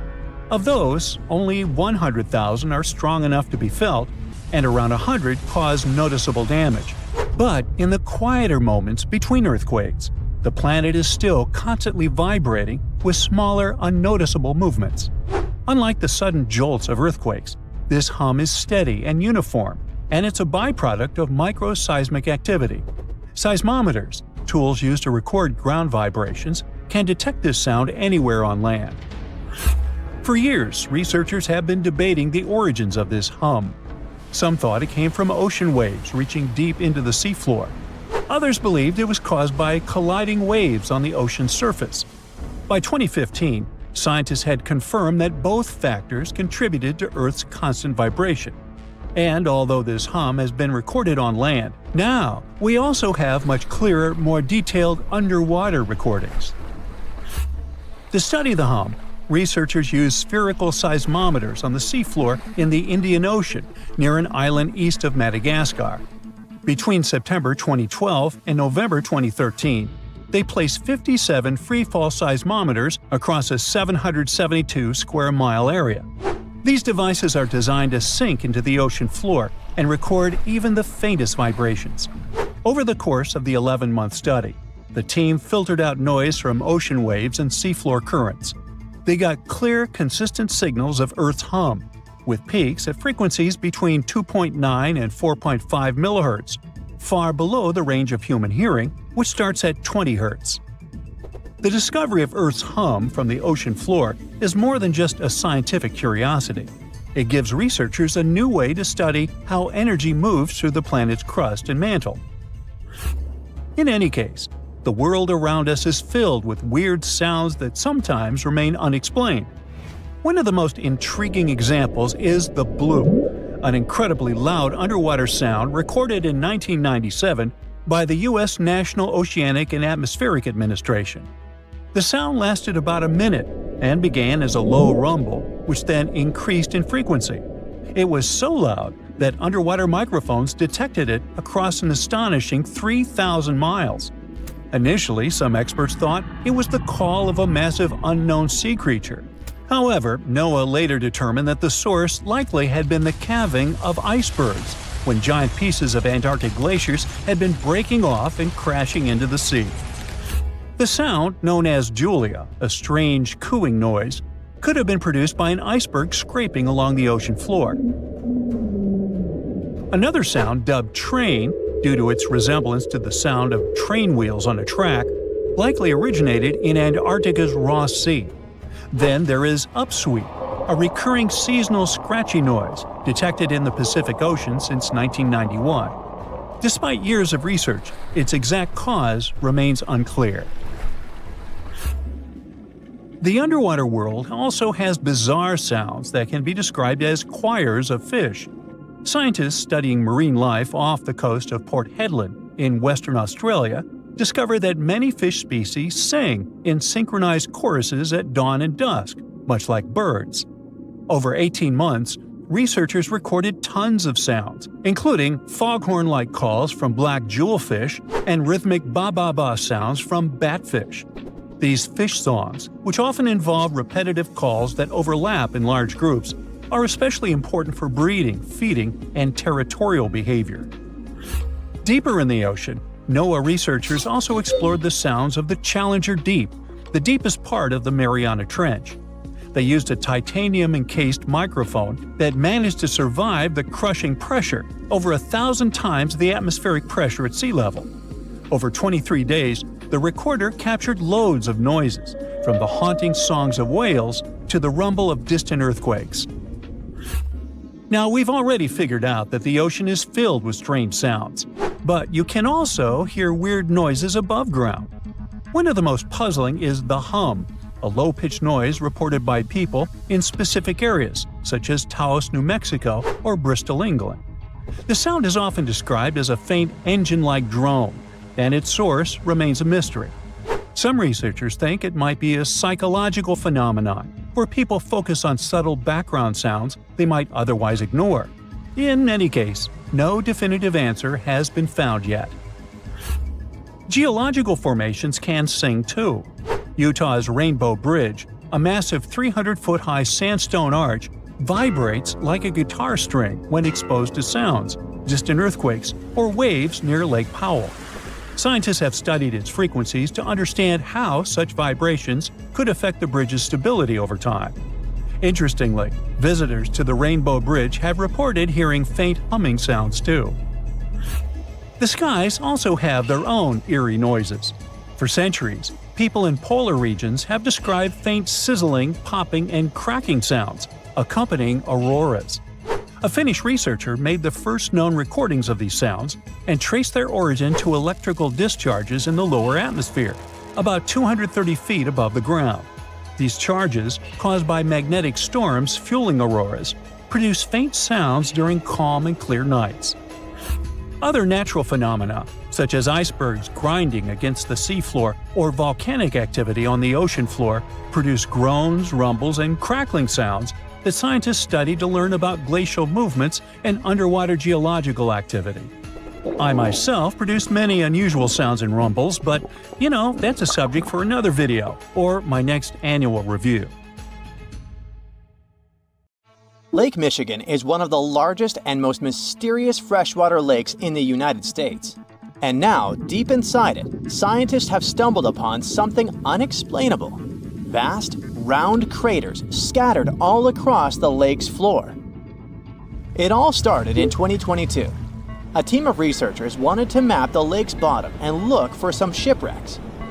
At first, they were sure it's going to be just some typical rocky terrain or sandy patches. But what they saw on their sonar screens stopped them cold. Strange circular shapes that looked almost too perfect to be natural. They were hiding about 500 feet beneath the surface, in places where the water turns dark and impenetrable. Those guys are huge, ranging from 300 to 600 feet wide. They also plunge nearly 40 feet deep. And there are dozens of them, neatly arranged like some footprints. But the team had no idea what these things were. Then, in August 2024, the mystery only deepened. Using a remotely operated vehicle, they got a closer look at these formations. There were about 40 of them. No one had ever seen anything quite like this before in the Great Lakes. What could have created those craters? Could they be ancient? Perhaps remnants of some geological event lost to time? If that's the case, it's weird how long these holes have likely been sitting there, undisturbed. Theories started popping up. One possibility was that they could be sinkholes, or dolines. Those are basically holes that suddenly appear in the ground when the surface layer collapses. The rock beneath the surface, often made of limestone, gets slowly dissolved by water over time, creating voids underground. When the surface of those voids can no longer hold its own weight, it caves in, and this forms a hole. Think of it like when you poke a straw through the lid of a drink. Sinkholes can be small dips or huge, spanning up to 2,000 feet. They can happen gradually or all at once. Sometimes they can swallow entire cars or even buildings. And Lake Michigan sits on limestone bedrock. It erodes pretty easily when water flows through it. Sinkholes like these have already been found in Lake Huron, and they look kinda similar. But there are some plot holes, no pun intended, with this theory. For example, it's wild how they all would be so huge. It's also weird and pretty rare for sinkholes to occur in a lake bed. They also kinda resemble a straight pattern. They seem to extend generally southward, forming a loose line, which is pretty weird. If these are sinkholes, then they're definitely not playing the usual geological rules. Though it might be some new, unusual process at play beneath the lake's surface that we haven't discovered yet. There's another theory though. Glaciers. Glaciers are wild rivers of ice. They covered much of the Earth during the last ice age, and they're incredibly powerful. While they might move slowly, sometimes only a few inches per day, they have such immense weight that they can reshape entire landscapes over thousands of years. Glaciers can grind and scoop the land beneath them. They're basically like colossal bulldozers. Their weight, combined with the slow but steady movement, grounds down everything beneath them: rocks, soil, even bedrock. This can create deep gouges in the Earth's surface, called glacial troughs. During the last ice age, there were lots of glaciers all over the northern US, including the Great Lakes region. If they moved across what is now Lake Michigan, they could have carved out these deep holes. Glaciers often move in a pretty straight path. As they move, they cause terrain to erode, but the resulting erosion varies based on terrain. Sometimes there are places where the bedrock is softer or fractured, and these places are more easily carved and crushed by the glacier. That could explain why some holes could be bigger and deeper than others. Harder bedrock is less affected. But usually this leads to rounded, crescent-shaped depressions known as chatter marks. Those marks are more like grooves rather than circular, big craters like those in Lake Michigan. Once the glaciers melted, the Great Lakes themselves formed. If the craters were formed by them, they may have filled with water, becoming part of the Michigan Lake. Though this theory is more like a speculation, so we need more evidence. But there's another layer to this mystery.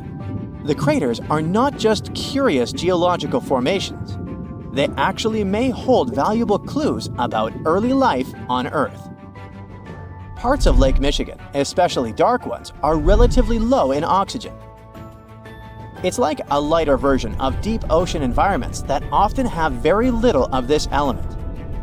For example, hydrothermal vents deep in the ocean, underwater openings in the Earth's crust with some hot, mineral-rich water that are often very low in oxygen. But some organisms love places like these. For example, opossum shrimp. Teeny tiny shrimp-like creatures that love cold, deep waters. They get their name because they have a pouch to carry their young until they're ready to be on their own, like an opossum. Or deep-water sculpin fish, small bottom-dwelling fish that also enjoys cold lakes. They're well adapted to living in dark waters and usually stay close to the lake bed. And weird organisms like invasive quagga mussels, which kinda look like shells. These are small freshwater mussels that have spread there to the Great Lakes. They attach themselves to hard surfaces and can cause problems for ecosystems by competing with native species for food and space. All these guys could be in Lake Michigan, and even more. There might be microbes or even bacteria that are specially adapted to these harsh conditions, just like it was in Lake Huron. There's only a handful of creatures that could survive deep within these craters, and studying them could give us insight into how life once flourished in Earth's ancient, oxygen-poor oceans. That's because it's in places similar to these, where some of the earliest life forms thrived. Early Earth had an atmosphere with little oxygen, although it was much more hot, and ancient microbes adapted to this. The Great Lakes, especially Lake Michigan, have always had a bit of a ghostly reputation. Like even this mission was organized to study the shipwrecks. There were about 6,000 of them in the Great Lakes. Many of these wrecks are still sitting on the lake beds, preserved by the cold, fresh waters. And shipwrecks aren't the only strange things tied to the Great Lakes. Over the years, there have been stories of unexplained disappearances. Boats and even planes have vanished without a trace. The lakes, often calm on the surface, can suddenly turn dangerous with unpredictable storms and massive waves, leading to these mysterious events. Not even mentioning all the creepy stuff people notice there over the centuries, such as ghostly lights above water or bizarre weather patterns like eerie, sudden fogs that seem to appear out of nowhere. In 2007, they even discovered some prehistoric structure that looks like Stonehenge there. Well, it was way smaller, but still. It lay about 40 feet below the surface in the heart of Grand Traverse Bay, and it's speculated to be about 9,000 years old, way older than Stonehenge. Looks like this is a print of those who lived in the area thousands of years ago. These massive stones are arranged in a careful, winding pattern stretching over a mile. They range in size from basketballs to compact cars. But one, in particular, stands out. A boulder 3.5 to 4 feet tall, 5 feet wide. It's etched with the image of a mastodon, a creature that roamed the Earth about 11,000 years ago before it went extinct. It probably sank there during the end of the last ice age we mentioned. This period had reshaped the region. This place is underwater now, but back in the day, it was still dry land. So the stones were probably created by people who lived there, though we're not sure why. Were they used as hunting blinds? Or was it some sort of an ancient calendar? Who knows? Only about 15% of the Great Lakes floors have been explored. Now, scientists are gearing up for a deeper dive into this mystery, both literally and figuratively. They want to analyze the lake beds surrounding the craters, hoping that maybe something in the environment around them might have caused them to appear. They have initiatives like Lakebed 2030. These missions should map the entire underwater landscape. This would help us learn tons of interesting stuff about Lake Michigan and our planet's past. Who knows what other secrets these dark waters hide? Phew, you can finally send that last report for the day and breathe out. The weekend is around the corner, but just when you're about to hit send, you're alarmed by the low rumbling under your desk. Is it the light rail passing by? Unfortunately, that's not the case. It's a volcano speaking. What, here? In Arizona? That's right, the ground keeps shifting under Arizona, reminding us that Earth is alive. No panic though. Let's arm ourselves with some context. 20 American states have extinct, active, and dormant, currently sleeping, volcanoes. Among such states, you can find California, New Mexico, Nevada, Utah, and Colorado. On the bright side, Arizona's volcanoes are dormant at the moment, but it doesn't mean they won't go off in the near or not so near future. Now, how about traveling to Arizona to check the traces of its active volcanic past? They dot the desert landscapes of this state like spots dot a Dalmatian. There are entire volcanic fields southwest of Phoenix, east of Douglas, near Flagstaff, north of Kingman, and near the Mexico border. The most worrying thing about these fields is that even though they're not active at the moment, eruptions in this region might happen every 1,000 years or so. Well, the time seems to be up. The last powerful and destructive volcanic eruption occurred around 1,000 years ago at the Sunset Crater. Oh, this place is worth paying more attention to. And we will, but a bit later. First, we have to talk about hotspots. No, not that place where you can surf the web. In our volcanic context, a hotspot is a place where insane amounts of heat melt the overlying crust, Earth's thin outer layer, and form volcanoes. This heat rises from the mantle, which is located between our planet's dense, superheated core and the crust. Want to see an example of this type of volcanism? Welcome to the Hawaiian Islands. The Big Island has its active volcanoes because, at the moment, it's situated on top of the Hawaiian hotspot. The older Hawaiian Islands were once there too, but later they drifted off towards the northwest. It happened because that's where the oceanic crust on top of which they sat, namely the Pacific Plate, moved. Now, look at the world's ocean basins. Yes, they're literally dotted with islands that sit on top of hotspots, like Hawaii, Iceland, Samoa, the Galapagos. Those are probably the most famous examples. But don't think that continents can't host hotspots. They can, but those are far less common. One of the most famous continental hotspots is, I bet you know it. Yep, the one beneath the Yellowstone caldera.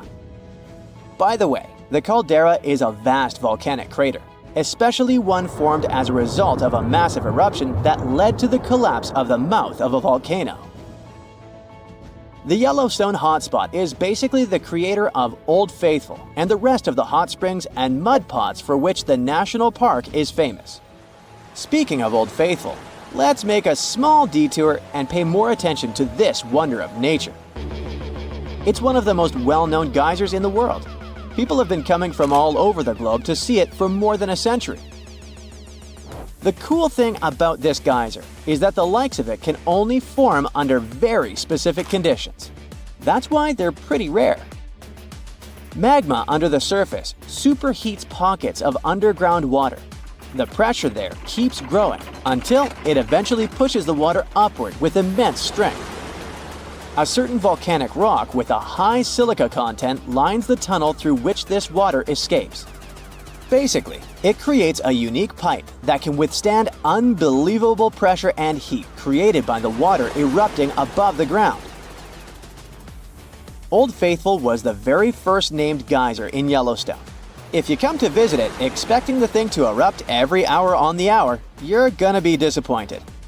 On average, Old Faithful erupts every 91 minutes or so, which isn't that bad either. Plus, you can download a special app which will provide you with the approximate time of the next eruption. But be very careful while visiting and stay away from the site. The water erupting from the powerful geyser reaches 204 degrees Fahrenheit. The steam is even more scorching, up to 350 degrees Fahrenheit. It's hot enough to bake a cake. But let's get back to our volcanic hotspots. Scientists still don't clearly understand why there aren't many hotspot volcanoes on continental crust. One reason might be that the continental crust is much thicker than the oceanic crust, which is about 4 times as thick on average. Another reason could be that most of Earth's crust, about 2/3 of it, is oceanic. This means that there's less continental crust for hotspots to form under. Now, I bet those of you living in Arizona will appreciate the following info. We'll talk about a volcanic field right in the heart of this state, the San Francisco Volcanic Field. That's a massive area filled with over 600 volcanoes. Yes, they're mostly small, but it doesn't make them any less impressive. They're scattered across 1,800 square miles in northern Arizona, a giant territory. Interestingly, scientists are still debating about whether this volcanic field is actually sitting on top of a hotspot. But one thing they agree upon, the volcanoes in this area get younger as you move east. And this pattern matches up with the North American plate moving west over what could be a stationary hotspot beneath the surface of our planet. Cool, huh? The volcanic hullabaloo in that area started around 6 million years ago. So, in geological terms, it's relatively young. As for the most recent eruption, it happened less than 1,000 years ago. The Sunset Crater, which I mentioned before, the one near Flagstaff, is the most famous vent from that eruption. The Sinagua people had to leave their homes at Wupatki Pueblo because of the eruption. That site is now part of the Wupatki National Monument. There, you can see how people lived in this volcanic region many years ago. If you go to explore this area, you'll notice that most of the volcanoes there are basalt cinder cones, small and steep. The Colorado Plateau has quite dry weather conditions. That's why the volcanoes haven't worn down much. Some of the best examples of those cones, like this one, called the SP crater, still look like they appeared yesterday. But look around. It's not just cinder cones. The San Francisco Volcanic Field also has a stratovolcano, as well as some lava domes that formed from volcanic rocks with more silica than basalt you can find in places like Hawaii. It means they're thicker and don't flow as easily. Anyway, the stratovolcano is going to be one of the most epic sights you'll come across while exploring this volcanic field. Well, not the stratovolcano itself, but the San Francisco peaks, the remains of that giant formation. They stand tall at more than 12,600 feet. That's 4.5 Burj Khalifas placed on top of one another.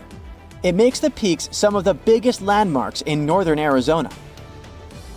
They're not only stunning, but also sacred to the Native American people who have lived in the area for many generations. Now, unlike those super active volcanoes in Hawaii, the San Francisco Volcanic Field takes its time, thousands of years between eruptions. But you shouldn't relax just yet. Geologists say another eruption is likely to happen one day. It will probably occur in the remote eastern part of the field, away from big towns. Phew! And if that next eruption is anything like the one that formed Sunset Crater, it would be quite the show. lava fountains and rivers of lava flowing.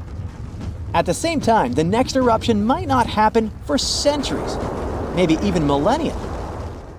Until then, the San Francisco volcanic field will remain a hidden gem of volcanic history, waiting for its next fiery performance.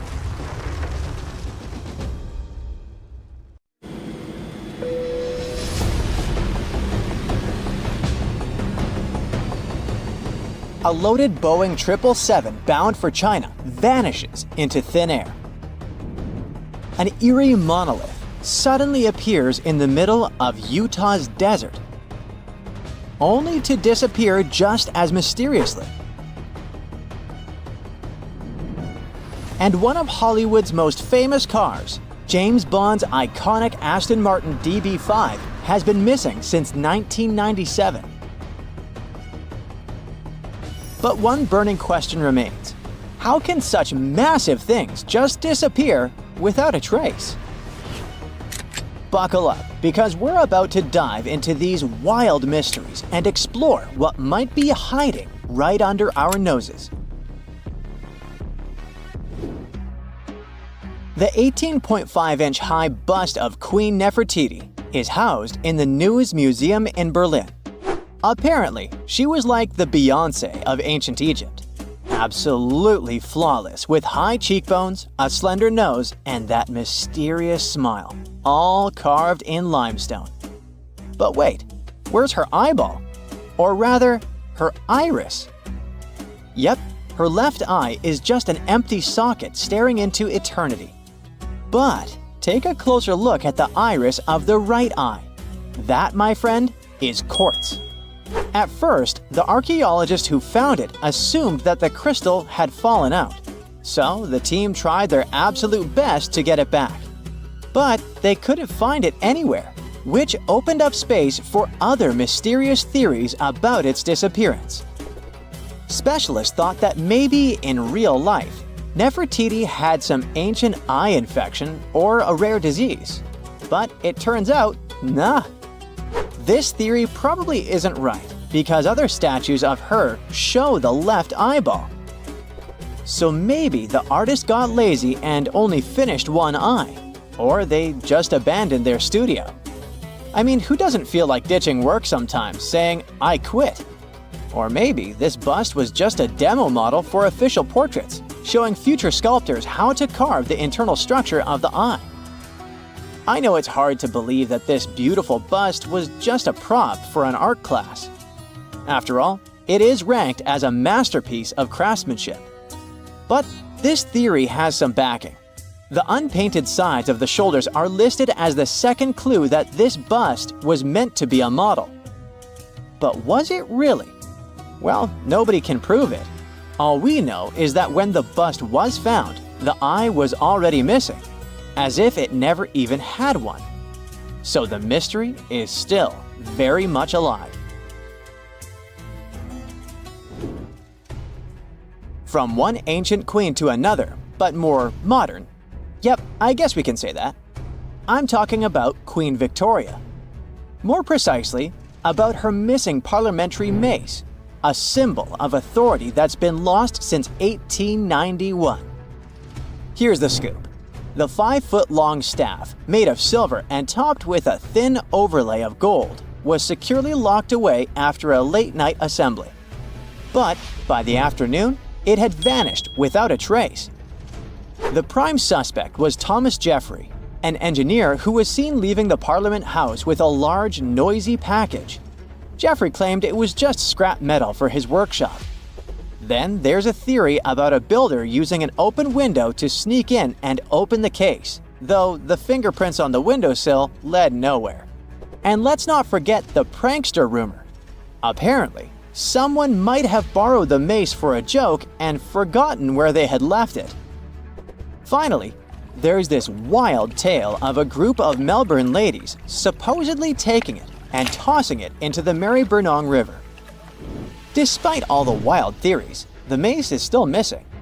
We still don't know who took it or if any of those suspects were actually involved. But whoever grabbed it probably thought it was some kind of valuable treasure.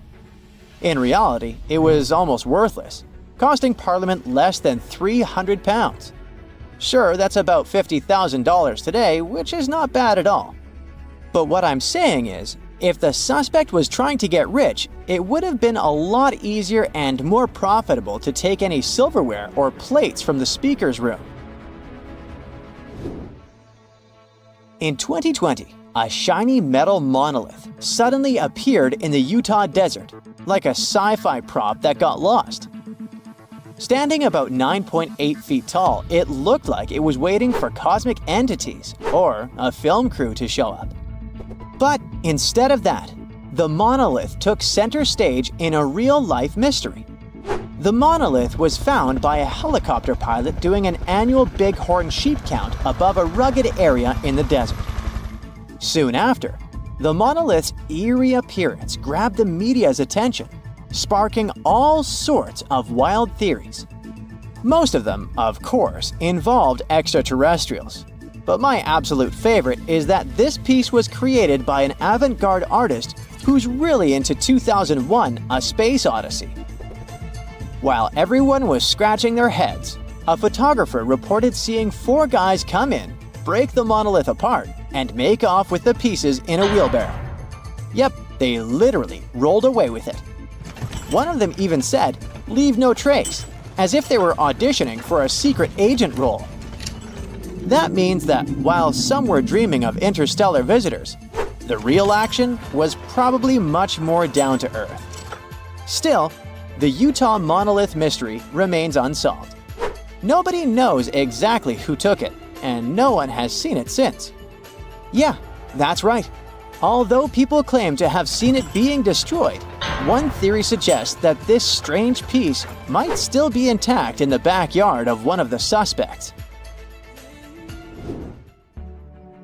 The Florentine diamond is a pale yellow gem, weighing a whopping 137 carats.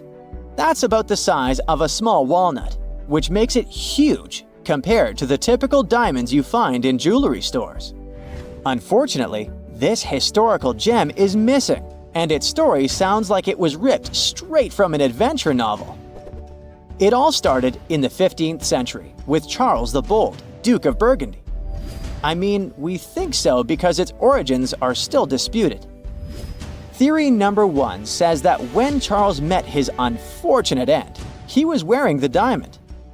Then, a peasant or a soldier allegedly saw the yellow rock and thought it was just glass, selling it at a very cheap price. Not a great deal, especially since if this diamond were auctioned today, it could be worth more than $20 million.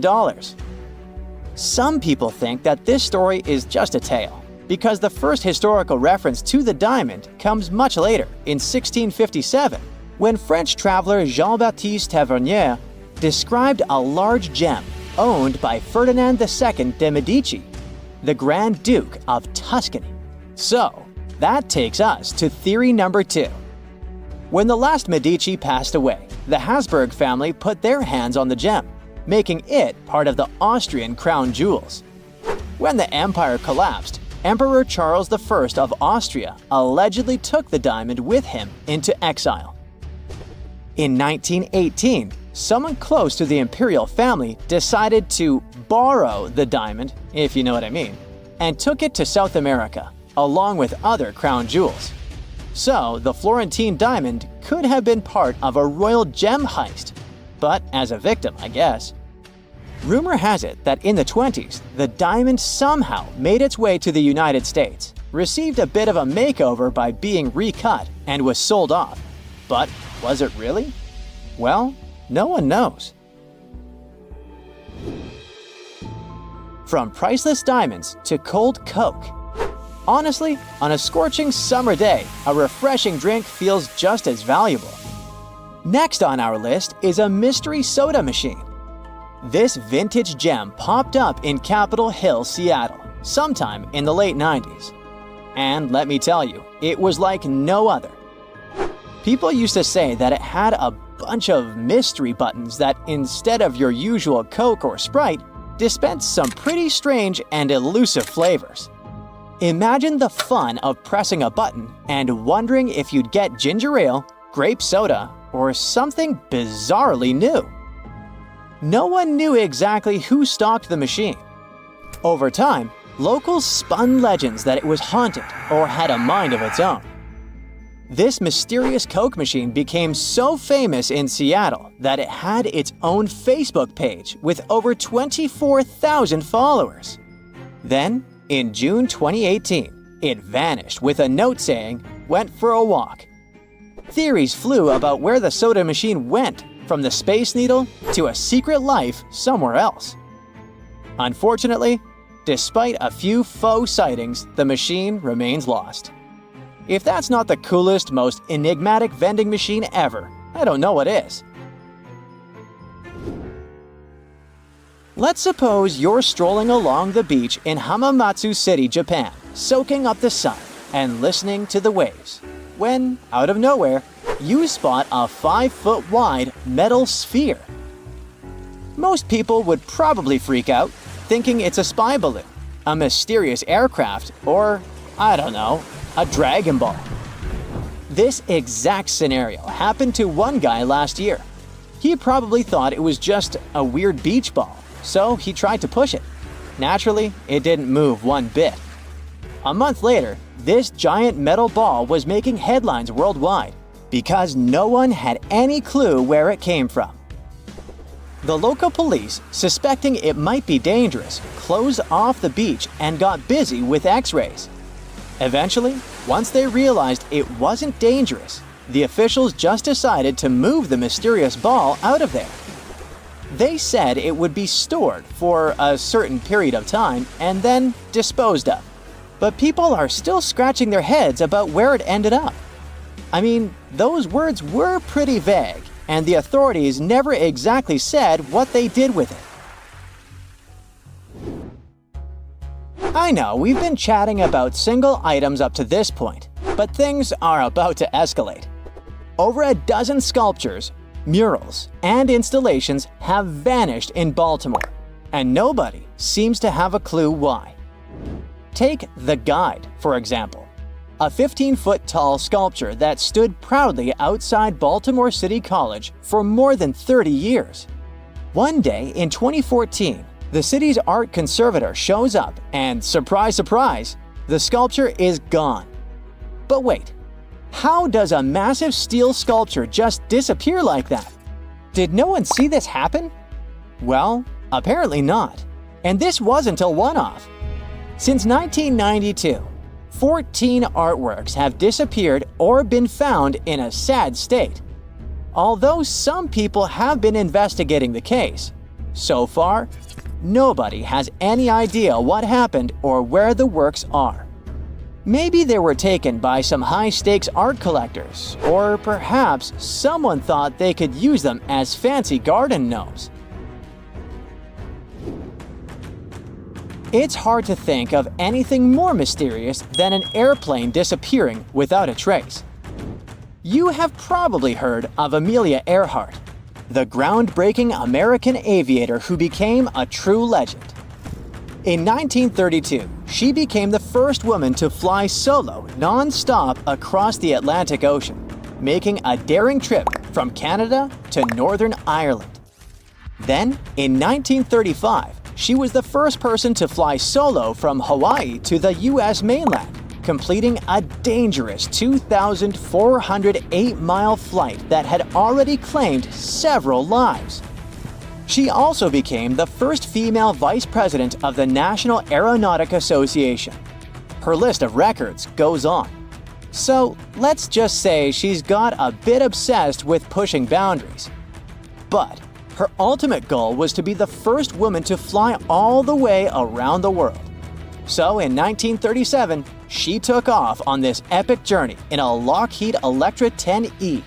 But things went horribly wrong. During a flight from Leh to Honolulu, communication problems and faulty tracking led to her disappearing over the Pacific Ocean.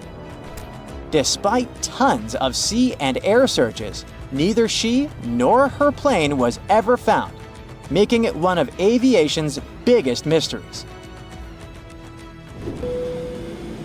Malaysia Airlines Flight 370 is kind of like today's version of Amelia Earhart's missing plane. On March 2014, a Boeing 777 took off from Kuala Lumpur, heading for Beijing, but it never made it.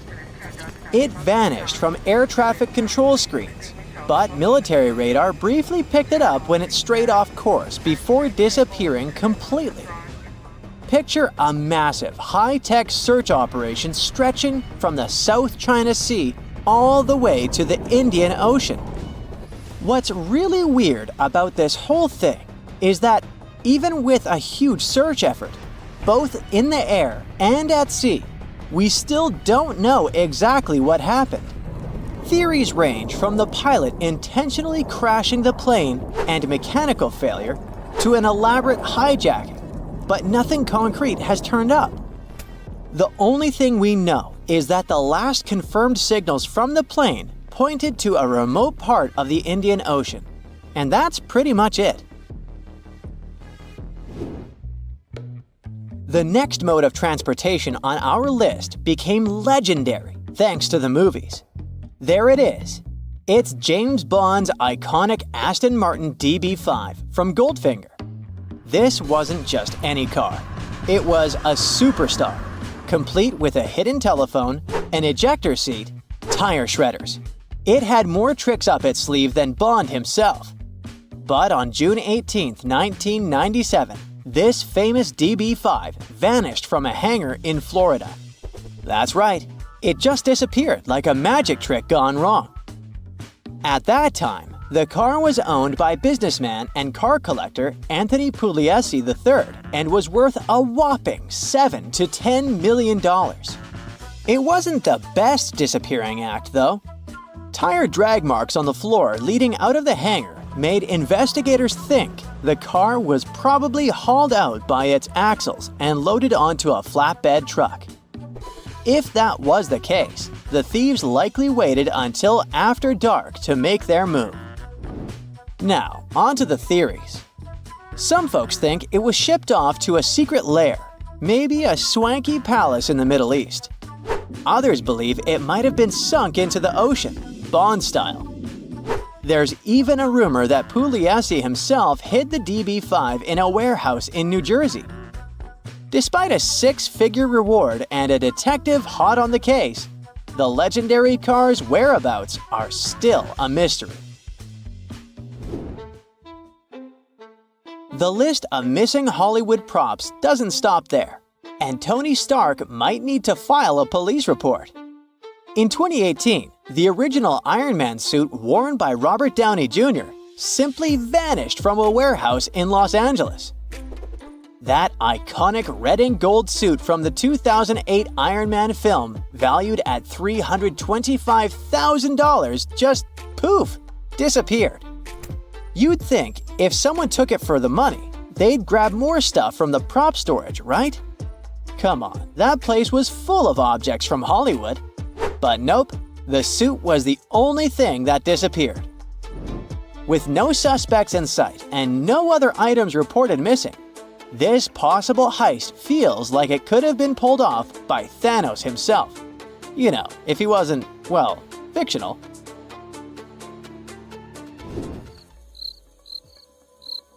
The last item on our list is out of this world. And I mean quite literally. Back in the 70s, after Apollo 17, astronauts Eugene Cernan and Harrison Schmitt picked up a moon rock and decided to share a piece with the world. I mean, why not, right? So authorities chopped up the rock.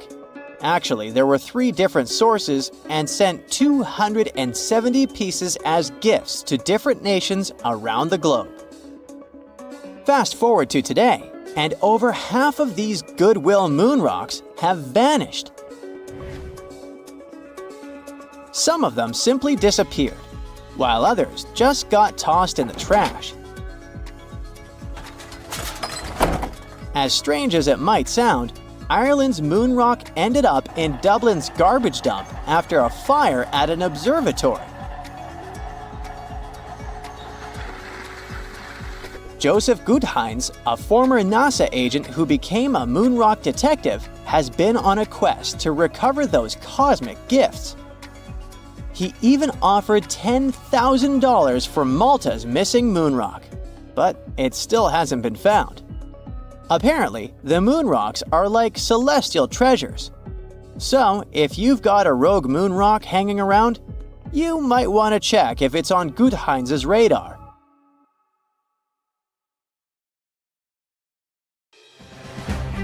Hey now, get ready to dive into the Sea of Mysteries, also known as the Black Sea. It is the largest inland body of water in the world, bigger than the entire state of California. It has dozens of lost ships and some secret underwater tunnels. And some people believe it's an ancient quarry that was mined out in 6 stages. The Black Sea has distinct vertical layers that don't mix, with higher and lower salinity. The salty water comes from the Mediterranean, and fresh water comes from rivers. 10 of the largest rivers in Europe flow into the Black Sea. It receives more fresh water from the rivers and rainfall than it loses from evaporation. The extra water flows through the Bosphorus into the Marmara Sea. There are 2 flows going through the straits.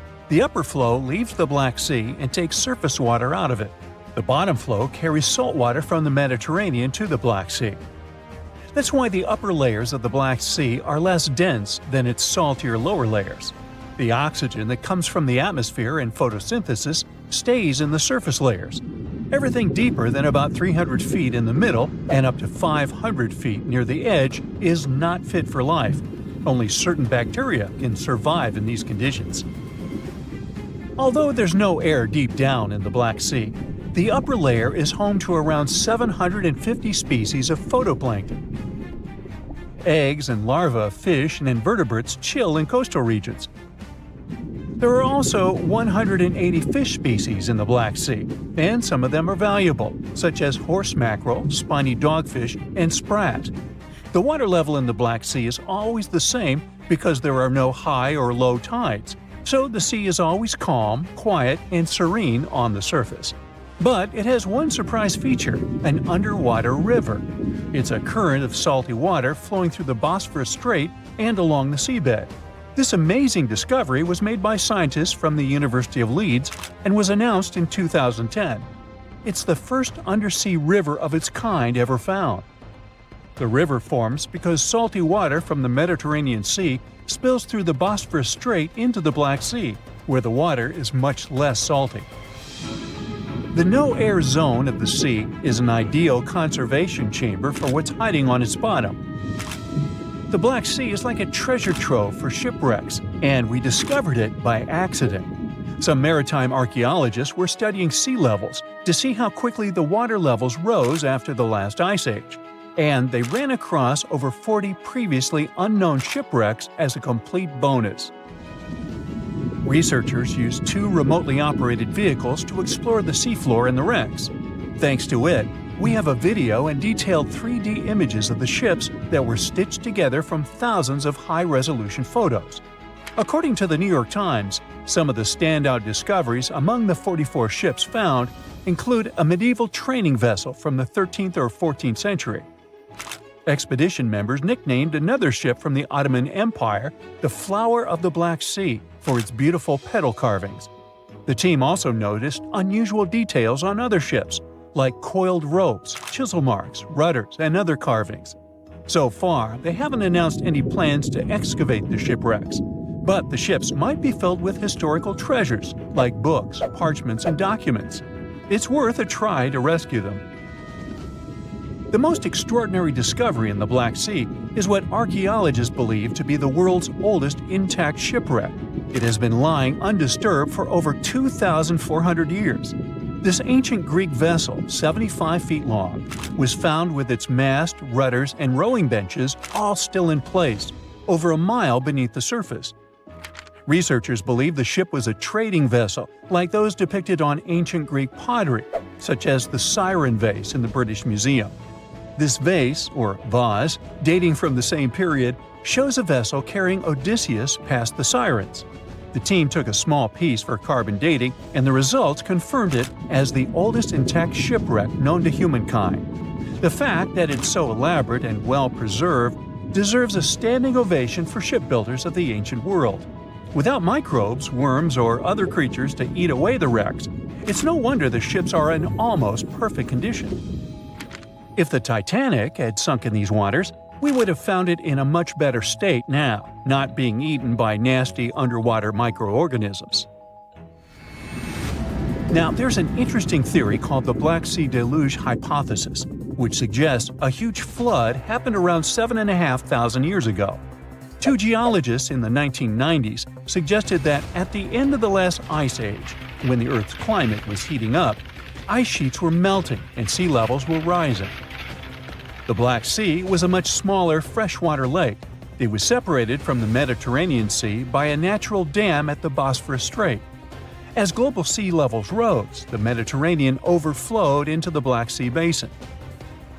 They suggest the sea level rose by 6 inches every day, flooded coastal settlements, and changed the environment for good. Samples from the Black Sea floor show a sudden shift from freshwater to marine species around that time, which means there was a rapid influx of salt water. Underwater surveys have also found what look like the old shorelines and human-made structures. So, people were living in areas now submerged by the Black Sea. Plus, the timing of this flood matches up with known patterns of human migration into Europe, Asia, and Africa. They also say this flood could be the terrible flood from the story of Noah's Ark. Critics of the deluge theory say the evidence isn't as straightforward as it seems. Some think the transition from freshwater to saltwater in the Black Sea was more gradual than one sudden flood. They're also debating if people left the settlements before they went underwater or as a result. An old chronicle that's been around for about a century says there were 2 underground tunnels starting in what is now Romania and Bulgaria and stretching all the way under the Black Sea to Turkey. Back in the day, peasants used these tunnels to move their flocks of sheep to the Ottoman Empire and countries on the Asia Minor Peninsula. Who built these tunnels and why they run under the sea is a complete mystery. At some point, the entrances to these tunnels were sealed off for national security and were under tight guard. The security forces knew all about these massive tunnels and kept them off limits. In the 1980s, a group of people working on the Danube-Black Sea Canal accidentally found another entrance to these mysterious tunnels. This one was in a cemetery in a town of Romania. Canal workers used it to regularly cross over into Bulgaria. One more cool thing about these 2 tunnels is that some people think they were built thousands of years ago. If you ever try to dig a tunnel under the sea, you'll know how tricky it is even now with all the tech we have. So if the tunnels are really that old, whoever built them was super advanced for their time. Now, there's an urban legend that says that the Black Sea has its own version of the Bermuda Triangle. Fishers describe some wild whirlpool that appears out of nowhere and drags entire flocks of birds, ships, and even small islands under the sea. And once, things got even wilder with a ship that vanished under weird conditions in 1944. It was during daylight, and some black fog with green flashing sparkles suddenly surrounded the vessel. No one has ever seen it since, and no one knows for sure if the story is true. But it sure adds a spooky touch to the mysteries of the Black Sea. There's something really bizarre going on at these 12 points scattered across the Earth. The vile vortices, as they're called, are these creepy spots over the Tropic of Cancer, the Tropic of Capricorn, and the North and South Poles, where weird forces seem to take over. You've probably heard of the most famous one, the Bermuda Triangle. It's believed that more than 50 ships and 20 airplanes have mysteriously disappeared in this area, which is located between Florida, Bermuda, and Puerto Rico. But what most people don't realize is that the Bermuda Triangle actually has 11 siblings, and these other spots can be even more terrifying. Let's start with Mohenjo-Daro. This was a thriving city located in what is now Pakistan. Built around 2500 before the Common Era, this urban center was once home to about 40,000 people. But then, suddenly, people abandoned it by the year 1700 before the Common Era. In the 1940s, an archaeologist discovered 39 human skeletons at the site, which fueled the theory that the city was invaded by some other civilization at some point. But honestly, it's hard to confirm that, since archaeology doesn't really explain the city's sudden destruction or the disappearance of its people. It's led to a bunch of bizarre theories. One of them talks about an ancient extraterrestrial race that might have lived there, and a malevolent wind that swept through the city. Another ancient city with a similar mystery is the Great Zimbabwe. Its construction began in the 11th century, and at its peak it housed up to 18,000 people. But for reasons we'll probably never fully understand, it was abandoned in the 15th century. Archaeologists were really interested in this place, and that's when things got even weirder. They found 8 of these birds, now called the Zimbabwe birds. These soapstone sculptures were found sitting on stone columns that were over 90 centimeters tall. Nothing like them has ever been found anywhere else, and their meaning is still a total mystery. Some think each bird represents a new king, but other theories suggest they were ancient animals very dear to the people who lived there. Adding to the mystery, local legends talk about a strange, short man who's sometimes seen wandering around, but he always disappears before anyone can get close.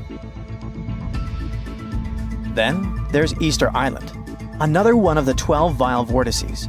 It's located in the eastern Pacific Ocean, and it's famous for its nearly 1,000 enormous statues called moai. We still don't know what they mean, or how they were made. Some of them are almost 30 feet tall and weigh as much as 80 tons. Today, it wouldn't be that tough to move and carve these statues, but we're talking about a period between the years 1100 and 1680. So nobody really knows how they did it. Some specialists believe these statues were carried across the island, while others think they were pushed on log rollers.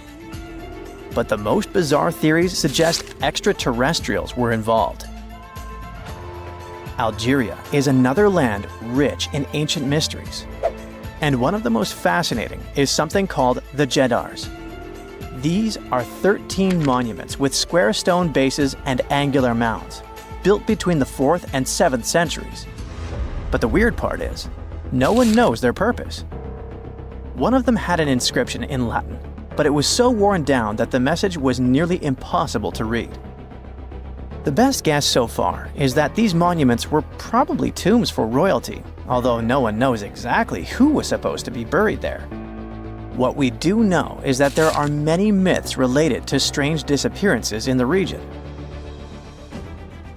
The next mysterious spot is located south of Tokyo in the Pacific Ocean, and it's called the Dragon's Triangle. Does that name ring a bell? Yep. Just like the Bermuda Triangle, this area is known for strange disappearances of airplanes and ships. One of the most chilling stories dates back to 1945, when a plane allegedly vanished. The pilot supposedly sent a radio transmission right before the aircraft disappeared, claiming that something strange was happening in the sky, like it was opening up or something. While this story is definitely eerie, the truth behind it and many other Dragon's Triangle legends is still up for debate. If you type Hamakulia volcano into Google Earth, you'll find it located in Hawaii's Ring of Fire. But this place is so shrouded in mystery that it's hard to find much information about it. Some legends speak of unusual electrical energy being detected in the area, and there's even a story about an eyewitness who claimed to see a plane flying over it totally disappear from the radar. Another eerie spot is the South Atlantic Anomaly, which is an area on Earth where natural radiation flows out of control. While this doesn't affect our daily lives on the surface, it has a pretty big impact on Earth's atmosphere. The radiation there is so intense that it can knock out the onboard computers of spacecraft and interfere with the data collected by satellites passing through the area. To deal with this, specialists had to add an additional shield to the International Space Station.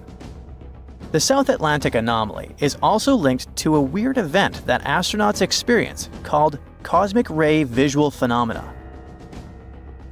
They've reported seeing random flashes of light or shooting stars out there in space, but it's all just some kind of illusion. From wild radiation to strange seismic activity. The Wharton Basin in the Indian Ocean is a place known for unusual tectonic events.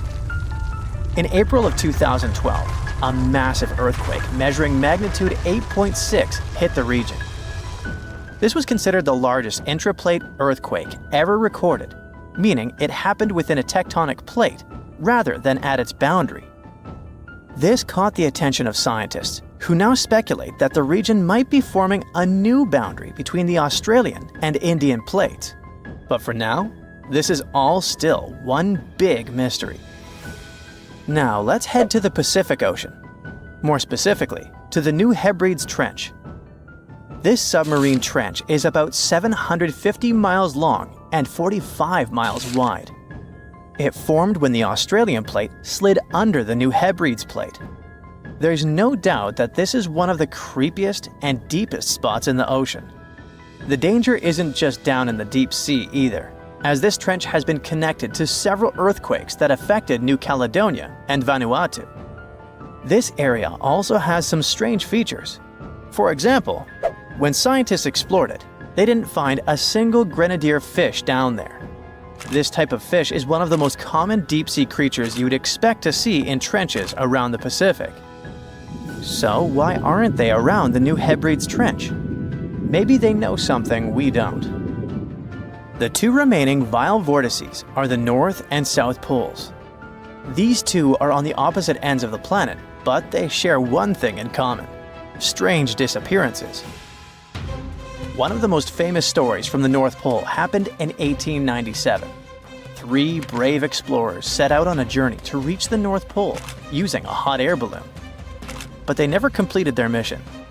Their mysterious disappearance remains one of the most intriguing, unsolved mysteries in the history of Arctic exploration. The South Pole is also known for similar mysteries. It's believed that hundreds of people may be buried beneath the snow and ice of the coldest continent on Earth. Even with all the advancements in technology and knowledge, the South Pole can still be extremely dangerous for anyone who ventures there. The temperatures can drop to almost minus 130 degrees Fahrenheit, and the winds can get up to 200 miles per hour. And that's definitely enough reason to stay away. Now that you're familiar with the 12 vile vortices, let me tell you something even stranger. If you look at a map, you'll see that these places are arranged in a way that looks pretty similar across the globe. Here's the weird part. If you connect these spots where unexplained events have occurred, you actually form the geometric shape of an icosahedron. This could be just a huge coincidence, but the fact that these mystery spots align with this shape makes them even more intriguing. I bet you've heard of the infamous Bermuda Triangle. However, there is a lesser-known sibling that could be even more unsettling than its counterpart. The Bridgewater Triangle, located in Massachusetts, is a small but intense hotspot of paranormal activity. Cryptozoologist Loren Coleman coined the term back in 1983 to describe this 200 square mile area that encompasses eerie points in Abington, Rehoboth, and Freetown. Within its borders lie numerous towns, including Bridgewater, from which it draws its name. For those brave enough to explore, there is even a guidebook available detailing the creepiest sites within the region. You can start your trip with King Philip's Cave in Norton. Legend has it that Wampanoag leader Metacomet, aka King Philip, used to hang out there during his epic rebellion against the British in the 1600s. And now, some brave souls swear they've seen ghostly lights and heard phantom drums in the cave. But if ghost hunting isn't your thing, how about checking out the Hockomock Swamp in the Bridgewater Triangle? People claim to have spotted everything from Bigfoot to giant birds and snakes around the lake. And there are also rumors of phantom fires and ghostly lights to keep you on your toes. It's like a paranormal party out there. And if you prefer real-life creepy tales, you've got to swing by the Solitude Stone in Bridgewater. Tucked away by the Nunkatesset River, this stone carries a haunting story dating back to the 1800s. A local minister carved a mysterious poem on it, and over the years, it's become a hotspot for ghost hunters and history buffs alike.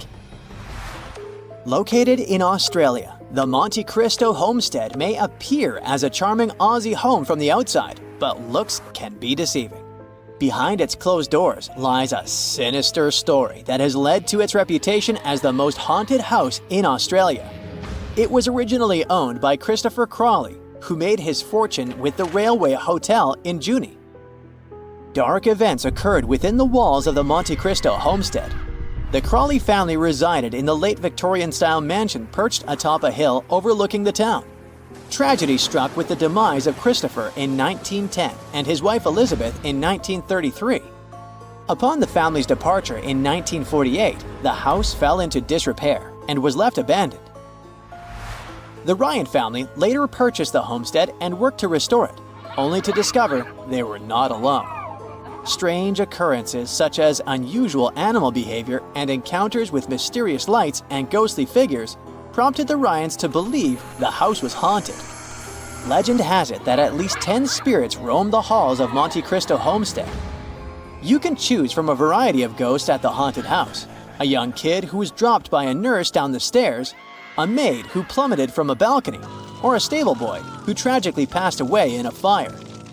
The most active spirit is the caretaker's son, who was discovered chained next to his deceased mother and remained chained for 4 decades.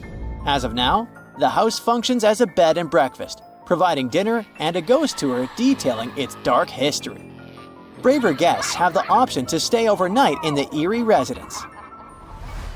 Located in the quaint town of St. Francisville near New Orleans, Myrtle's Plantation is a historic mansion with a 125-foot veranda and a grand foyer adorned with a magnificent French crystal chandelier. The mansion has a dark past, with 10 people having lost their lives within its walls. As a result, there have been numerous reports of ghost sightings, including the infamous Chloe, a spectral figure wearing a distinctive green turban that haunts visitors in their rooms. Other reported ghosts include a young girl peering through a window, a kid bouncing on beds, a soldier, a voodoo priestess, and the ghost of a previous owner. Despite its reputation as the most haunted house in America, Myrtle's Plantation, just like Monte Cristo Homestead, now operates as a charming bed and breakfast with 21 accommodations. Visitors can take ghost tours during the day or opt for more popular and spine-chilling evening tours. In addition, a restaurant on the property offers fresh, locally sourced cuisine to guests. Originally built in 1824, the Italian-style horseshoe-shaped opera house in San Juan, Puerto Rico has been a prominent fixture in the city's cultural landscape for over a century. Despite rumors of paranormal occurrences, Teatro Tapia is a must-see due to its distinctive architectural beauty. According to local legend, the theater is haunted by 2 ghostly figures.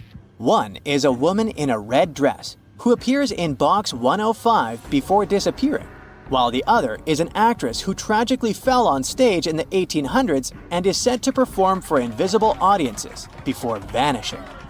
They say her ghost wanders through the theater, occasionally singing on stage and causing doors to slam shut backstage. Although these ghostly tales cannot be confirmed, the theater's 200-year history leaves room for speculation.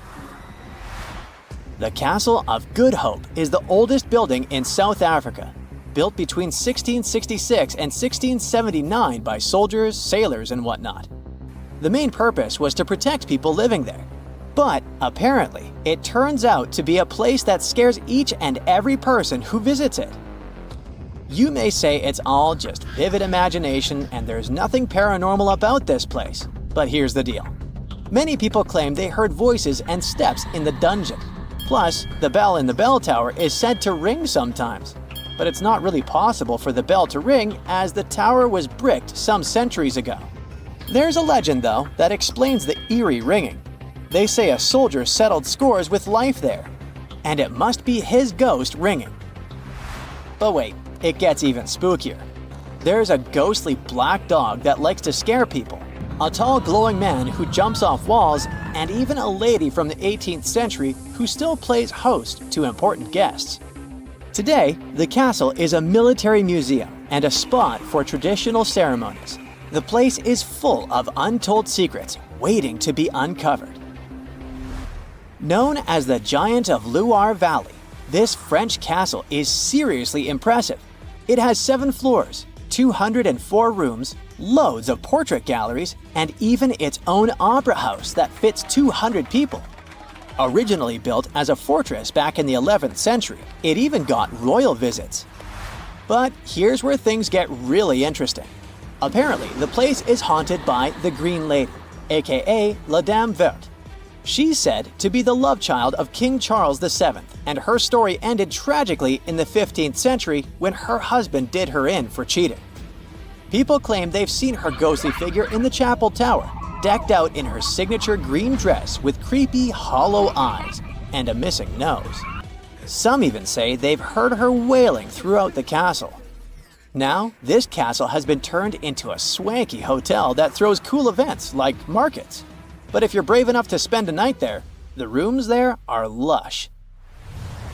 Step inside the ancient Ram Inn, a place where darkness lurks around every corner, and the spirits of the past never truly rest. Whispers echo through the halls, accompanied by the sound of distant footsteps and the unexplained feeling of icy fingers brushing against your skin. Shadows dance in the flickering candlelight, casting eerie shapes on the ancient walls, adorned with sinister symbols of a forgotten time. As you venture deeper into the inn, the temperature drops dramatically, sending a chill down your spine that no amount of layers can warm. The ghostly apparitions that roam the corridors are said to be lost souls seeking revenge, or simply unable to move on to the next realm. In the bishop's room, the most haunted of them all, the oppressive energy is suffocating, as if the very walls are closing in on you. But despite the overwhelming sense of fear and dread that permeates the inn, there are those who are drawn to its darkness like moths to a flame. They seek out the thrill of encountering the unknown and the rush of feeling the presence of the supernatural up close and personal. If you're a fan of Dr. Pimple Popper, you're probably freaking out right now, itching to squeeze out every little blackhead from those lip contours. But this is actually a hill formation that you can find in Garb, Sudan. Knowing that perhaps makes it all the more creepy because it looks like the crack in the middle is swallowing up everything around it. This black hole scenario brings to mind our next stop, Vostok Island. This eerie spot is a 59-acre coral atoll situated in the southwestern Pacific Ocean, about 400 miles northwest of Tahiti. If you check it out on Google Earth today, it looks like it's been totally blacked out, sparking all sorts of wild theories. People keep saying that this place is some top-secret base, or even a fictional island straight out of Lost. But what we see here is actually just a dense, dark green forest made up of Pisonia trees. Since nobody lives there and hardly anyone ever visits, the island is pretty much untouched by humans. This massive star, or mandala, is situated just outside Beatty, Nevada. It has got the internet all puzzled, with people trying to figure out if it's evidence of some kind of extraterrestrial activity. To add to the mystery, this spot is right by the Tonopah Test Range, which is also known as the famous Area 52. Despite its creepiness, it's probably just one of the thousands of crop circles that gained fame after Google Earth came along. This spiral formation right here is also located in Nevada, and it definitely looks like another chilling crop circle. But things get even stranger if you use the street view option. As you zoom in closer and closer, you'll notice that it's made up of carefully arranged rocks. This labyrinth, so to speak, is part of an open-air museum situated in the ghost town of Rhyolite. And if that's not creepy enough, take a look around, and you'll see dozens of eerie men in white cloaks. Despite their lifelike appearance, these silhouettes are actually statues from an installation created by a Belgian artist in the 80s. Even stranger than stumbling upon a large circle on the ground is finding a bunch of them. Our next location in Wyoming is filled with peculiar circle structures to the point where it's hard to count them all. During the 20th century, this U.S. state shifted from a farming economy to an industrial one, dominated by the extraction of oil, gas, and coal. So, these circles are likely remnants of a tank farm. I mean, places where oil storage tanks used to be located. If you want to avoid nightmares, I highly recommend not searching for the mausoleum of Emil Becker in Poland. If you happen to find it by using the Street View mode, prepare yourself to face an abandoned place with the most terrifying sculpture there is. Oh, the creeps. Keeping on the spooky side, let's head to an isolated corner of Kazakhstan, where you can find a pentagram etched into the Earth's surface. This formation is huge, measuring roughly 1,200 feet in diameter. Before you jump to conclusions about this formation being related to some kind of underworld deity worship, it's worth noting that the pentagram actually turns out to be the outline of a park designed in the shape of a star. The star shape is marked by roadways, which are now lined with trees, making the star shape even more distinct in aerial photos. You can spot this peculiar symbol from quite a distance. At first glance, it might even resemble an otherworldly alphabet, as if a highly intelligent civilization is trying to send us an alert message. But this mystery is already solved. We are in De Hoge Veluwe, a Dutch national park located in the province of Gelderland.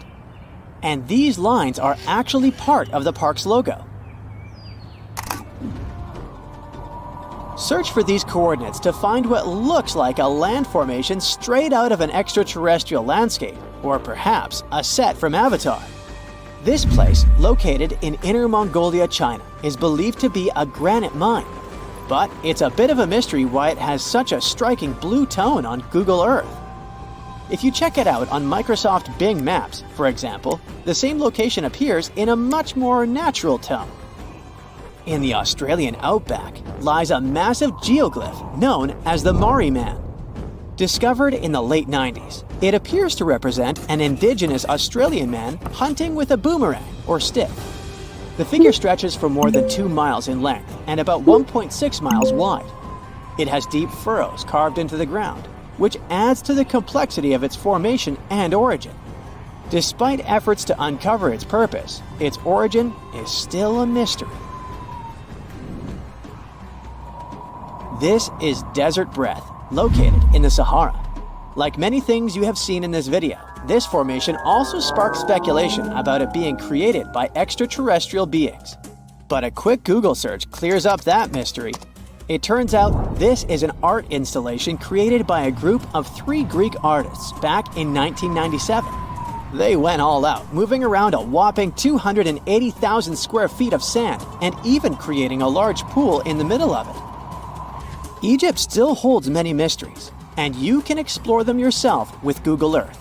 That's how some people stumbled upon this striking triangular-shaped plateau and immediately jumped to the conclusion that they discovered a hidden pyramid.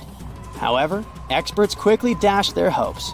They believe there's no plausible explanation for a pyramid to exist in this area, located 8 miles west of the Nile Valley edge in Upper Egypt.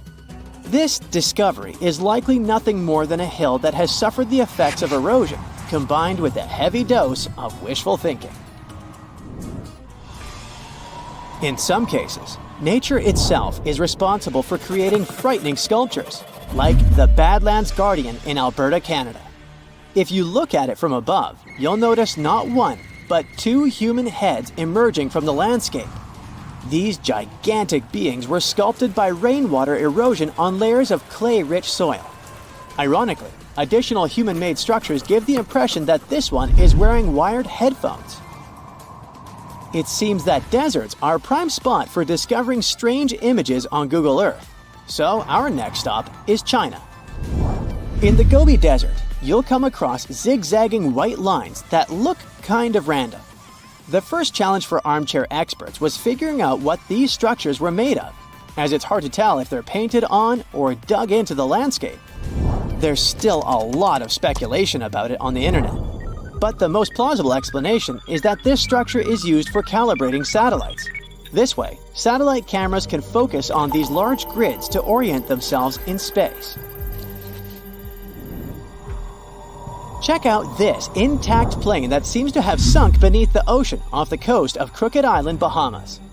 Some viral videos claim it's a crashed plane belonging to the infamous Pablo Escobar. The truth is that something lying on the bottom of the ocean can't be that visible, so it's more likely that it's a plane that was actually flying when Google captured these images. However, there is a strong belief that Pablo Escobar did have a plane that crashed nearby, but it was in another part of the Bahamas known as Norman's Cay.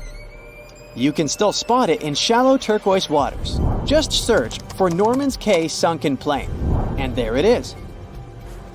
If you're convinced that extraterrestrials are already among us, then go ahead and type in these coordinates on Google Earth. Explore the area using Street View, and wow, what is it? Of course, we're not talking about visitors from other planets, but this shadow of a gigantic creature still gives me the creeps. Turns out, it's just a person lugging around one of those 360-degree Street View cameras tucked away in a trekker backpack.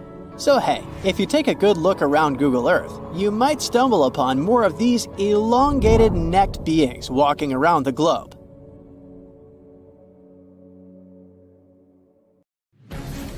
They say this place is swarming with money. It's been stored there for centuries, but no one managed to take it away from this island. Treasure hunters have been bewitched with this place since 1795. Many people have tried their luck looking for the treasure that could be hidden there by the Spanish pirates or even by the Knights Templar. But today, it's impossible to get there, as it's a private place, so all you can do is book an ocean tour around this island. Otherwise, you can take a peek at it in a TV reality show starring the Lagina brothers, Rick and Marty, who are a team of enthusiasts looking for the treasures of Oak Island in Nova Scotia, Canada. Yeah, seems like there's no place where TV producers can't get to. One of the most famous discoveries out there was the so-called Money Pit. Despite the promising name, it wasn't full of money. Now we have to jump to 200 years ago. The Money Pit was first found by a 16-year-old kid in 1795. One day, Daniel McGinnis went fishing at Oak Island. He saw a tree there. Unsurprisingly, it was an oak, and it had weird markings. They didn't seem to be natural, so Daniel decided to check the area. He then saw a sunken patch of ground and started digging immediately. His two friends helped him out, but instead of treasures, the guys only found logs placed underground at regular intervals. It looked like a place where someone could hide money or jewels, but nothing precious was found. However, there was something curious down that pit. Someone found a granite stone there, and it had an engraved inscription on it. There were many attempts to decode it, but most of them ended up in failure. There's one translation though, and it says, 40 feet below, 2 million pounds are buried. Yeah, McGinnis and his friends should have dug harder. The next fun thing about the Money Pit is the coconut fiber found down there. They say that large amounts of this fiber were found at a depth of 60 feet. It may not surprise you, but I have to remind you of one thing. Oak Island is in Nova Scotia, Canada. Coconut trees do not grow there. The nearest one is about 1,500 miles from Nova Scotia, which makes it obvious that someone brought this fiber purposefully. Researchers came up with an idea that coconut fiber could have been used to make ropes and lower all the treasures down the pit. Next up, we have not one, but two mysteries. In the late 1800s, the Oak Island Treasure Company was thoroughly inspecting and excavating the island. Everyone believed something enormous was hidden there. These guys managed to drill 153 feet underground. That's like 15 stop signs stacked one on top of the other. You might have guessed that they didn't find pounds of gold and diamonds, but they found a manuscript. There's a theory claiming that it's one of Shakespeare's lost manuscripts. Some scientists believe that it was hidden there by the writer and scientist Francis Bacon, the true author of Shakespeare's works. Yeah, rumor has it was Francis and not William who wrote all the plays and sonnets. But there's no proof it was really so. The Money Pit may be the most popular shaft on Oak Island, but it's not the only one, and it's not the first. Before the Money Pit discovery, treasure hunters were drilling at Smith's Cove. While damming there, they found a wooden piece. It was a U-shaped formation that had Roman numerals. After a more thorough inspection, the specialists realized it was supposedly dated to 1769. The Money Pit was discovered 26 years later. This fact created many speculations that this structure might have been part of the real shaft with treasures everyone was looking for. Now, look at this Templar coin. It wasn't the first discovery on the island, but it was crucial in some way. Even if it may not sound like a big deal today, in medieval times, those coins would amass an insane amount of wealth. They were typically stored in European fortresses. For the treasure hunters, this coin was a sure sign there was more to be found on the island. The logic is simple. If there's one coin of that kind, there must be something else. And they were right. It wasn't the only Templar discovery. On the southwest shore of the island, a crossbow bolt was found. Experts say it dates back to the 13th century.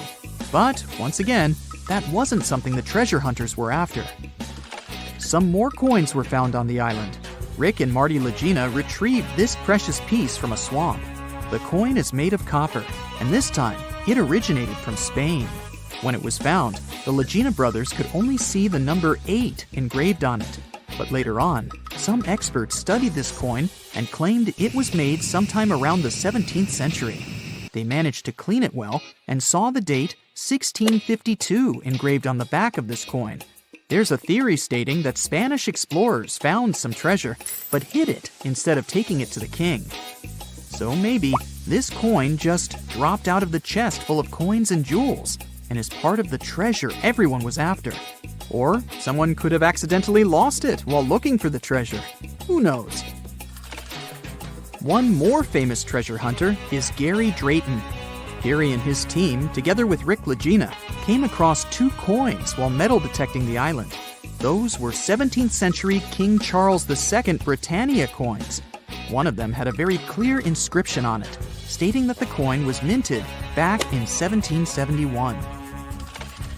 Another swamp treasure of possibly Spanish origin is also here. This time, it's a silver ring. A specialist studied it closely and reported that it had been repaired twice.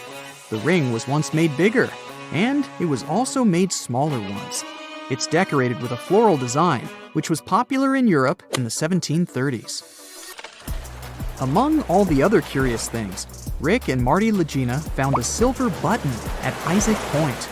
The button's pretty old. It supposedly dates back to the middle of the 18th century, and the notorious Money Pit was discovered later. This is why it wasn't a big deal of a find. It could simply belong to some farmer peacefully raising livestock on the island. There's no official record of any chest full of gems and coins found on Oak Island, but enthusiasts did find some jewels there. First off, the team found a brooch with a magnificent red gem. They mistakenly thought it was a ruby, but a professional gemologist stated it was a garnet. The piece was made of silver, and it's pretty old. Experts believe it was made around the 15 or 1600s. Another brooch they found didn't have any gems on it, but it had an intricate design. It's a brooch with a leaf design and an ornate rope. There are 13 branches of the leaf, which instantly created more mystery to the whole treasure hunting. First off, there's a carving with a 13-branched tree on a rock on the north shore of this island. What's more, many people believe that the number 13 is important to the Knights Templar.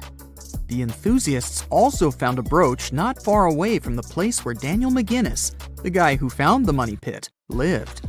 The brooch was shown to a professional gemologist, Charles Luton Brain.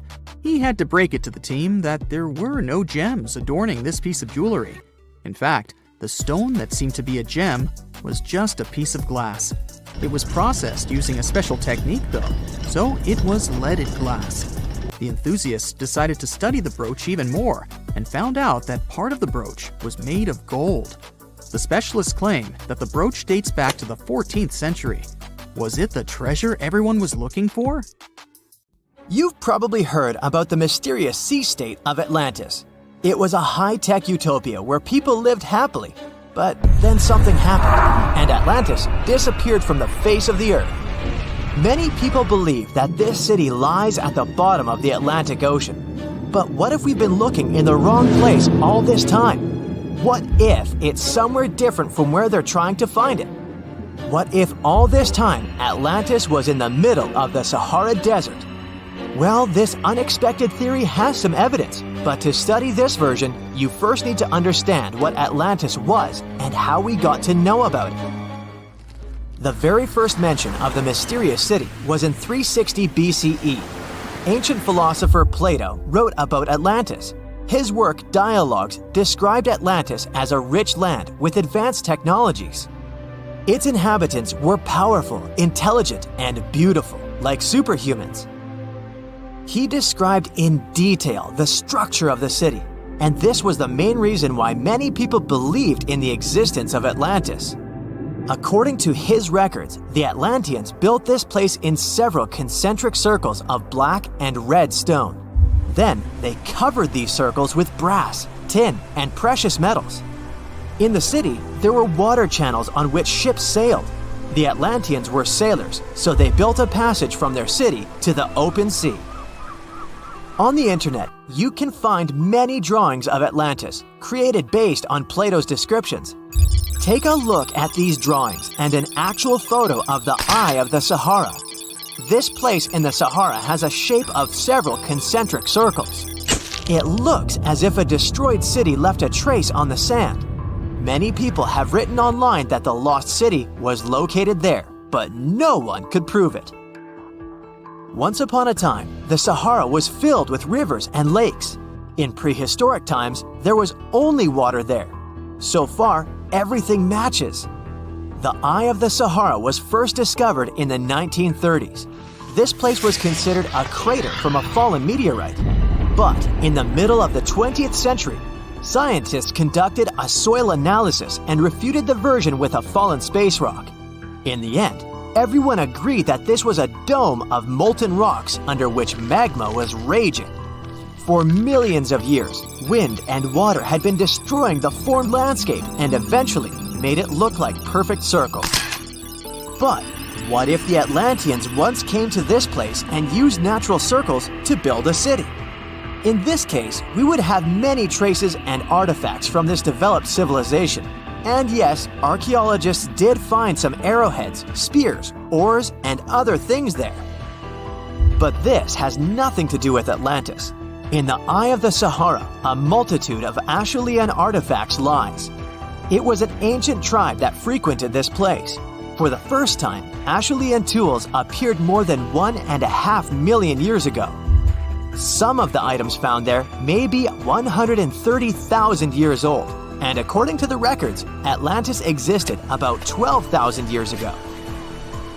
Archaeologists found no artificial structures in this place. There was also no debris or traces of a large city.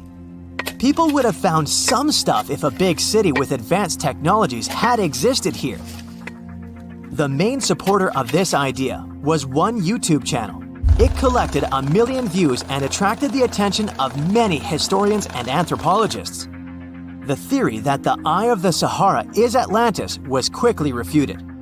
People found too many discrepancies between this place and the description of Atlantis. The author tried to catch the viewer's attention by presenting external similarities between the natural landscape and the fictional ancient city.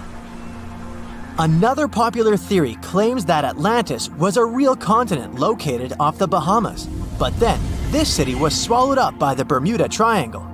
According to this legend, the city ruins still lie at the bottom of the triangle, but there's no confirmation of this theory either.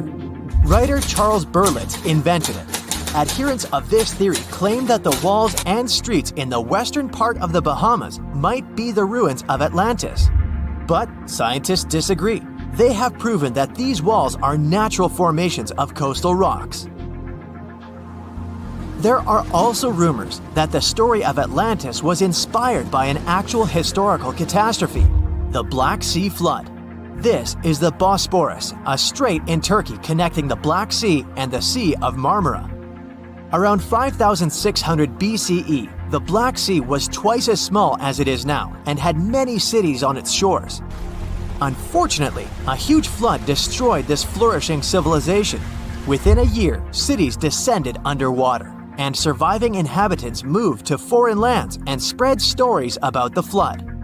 Maybe these stories inspired Plato to come up with Atlantis.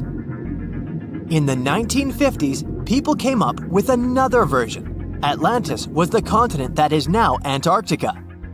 Tens of thousands of years ago, a warm continent with a developed city shifted to the northern part of our planet because of the movement of Earth's crust. The Atlanteans couldn't adapt to the cold conditions, and Atlantis was covered with a thick layer of ice. This theory was refuted when scientists began studying the tectonic plate's nature. It turned out that Earth's crust couldn't have moved such a huge continent as Antarctica. The tectonic plates don't behave this way at all. But the main question is, was Atlantis real? No one had described it before Plato. Perhaps the philosopher came up with it. Maybe he did this to emphasize the correctness of his views on life and to identify his philosophical theories. In his works, he wrote a lot about divine and human nature and how people can destroy this nature. He spoke of decaying ideal societies because of immoral behavior and vices. The Atlanteans were once moral, spiritual people who created a utopia, but then they became greedy and mean. They destroyed their inner nature, and for this, they had to witness the destruction of their city. One night, fires and earthquakes hit Atlantis and plunged the city into the sea. The higher powers punished people for their immoral behavior, and Plato also wanted everyone to be afraid of moral decay. But judging by the descriptions of the earthquakes and fire, it may seem that Atlantis was destroyed by a volcanic eruption, as it was with the ancient Roman city of Pompeii. And such destructions have happened pretty often throughout history. Natural disasters ruined many developed cities. One of the most famous cases occurred in 1100 BCE in the Mediterranean Sea, when a volcanic eruption destroyed the highly developed Minoan society. The Minoan society existed for about 2,000 years. These people mostly lived on the islands of Crete and Santorini, located north of Crete. The Minoans had beautiful houses, a sewage system, and a developed economy. They were engaged in agriculture, grew fruits and vegetables, painted frescoes, and made jewelry. They were the first people to found the thalassocracy, an empire based on the sea. They lived off of fishing, piracy, and maritime trade. At the time, they performed cruel rituals, and their way of life was far from moral. They were used to earthquakes on the island of Santorini, so they reinforced the walls of the city with wooden beams, but they didn't know what a volcanic eruption was. And when the sulfur smell appeared in the air, they didn't suspect the impending catastrophe. When the volcano spilled out tons of lava and ash, all the residents of Santorini abandoned their homes and tried to escape, but they couldn't. The eruption and earthquake triggered a tsunami. A large wave flooded the coastal part of the island of Crete. This hit the economy of the Minoans hard and destroyed their port harbor. Then, foreigners attacked Crete and finally destroyed the developed civilization. Some historians think that Plato could have referred to the Minoan Empire when describing Atlantis. Using their example, he showed how immoral actions could destroy people. That's it for today. So hey, if you pacified your curiosity, then give the video a like.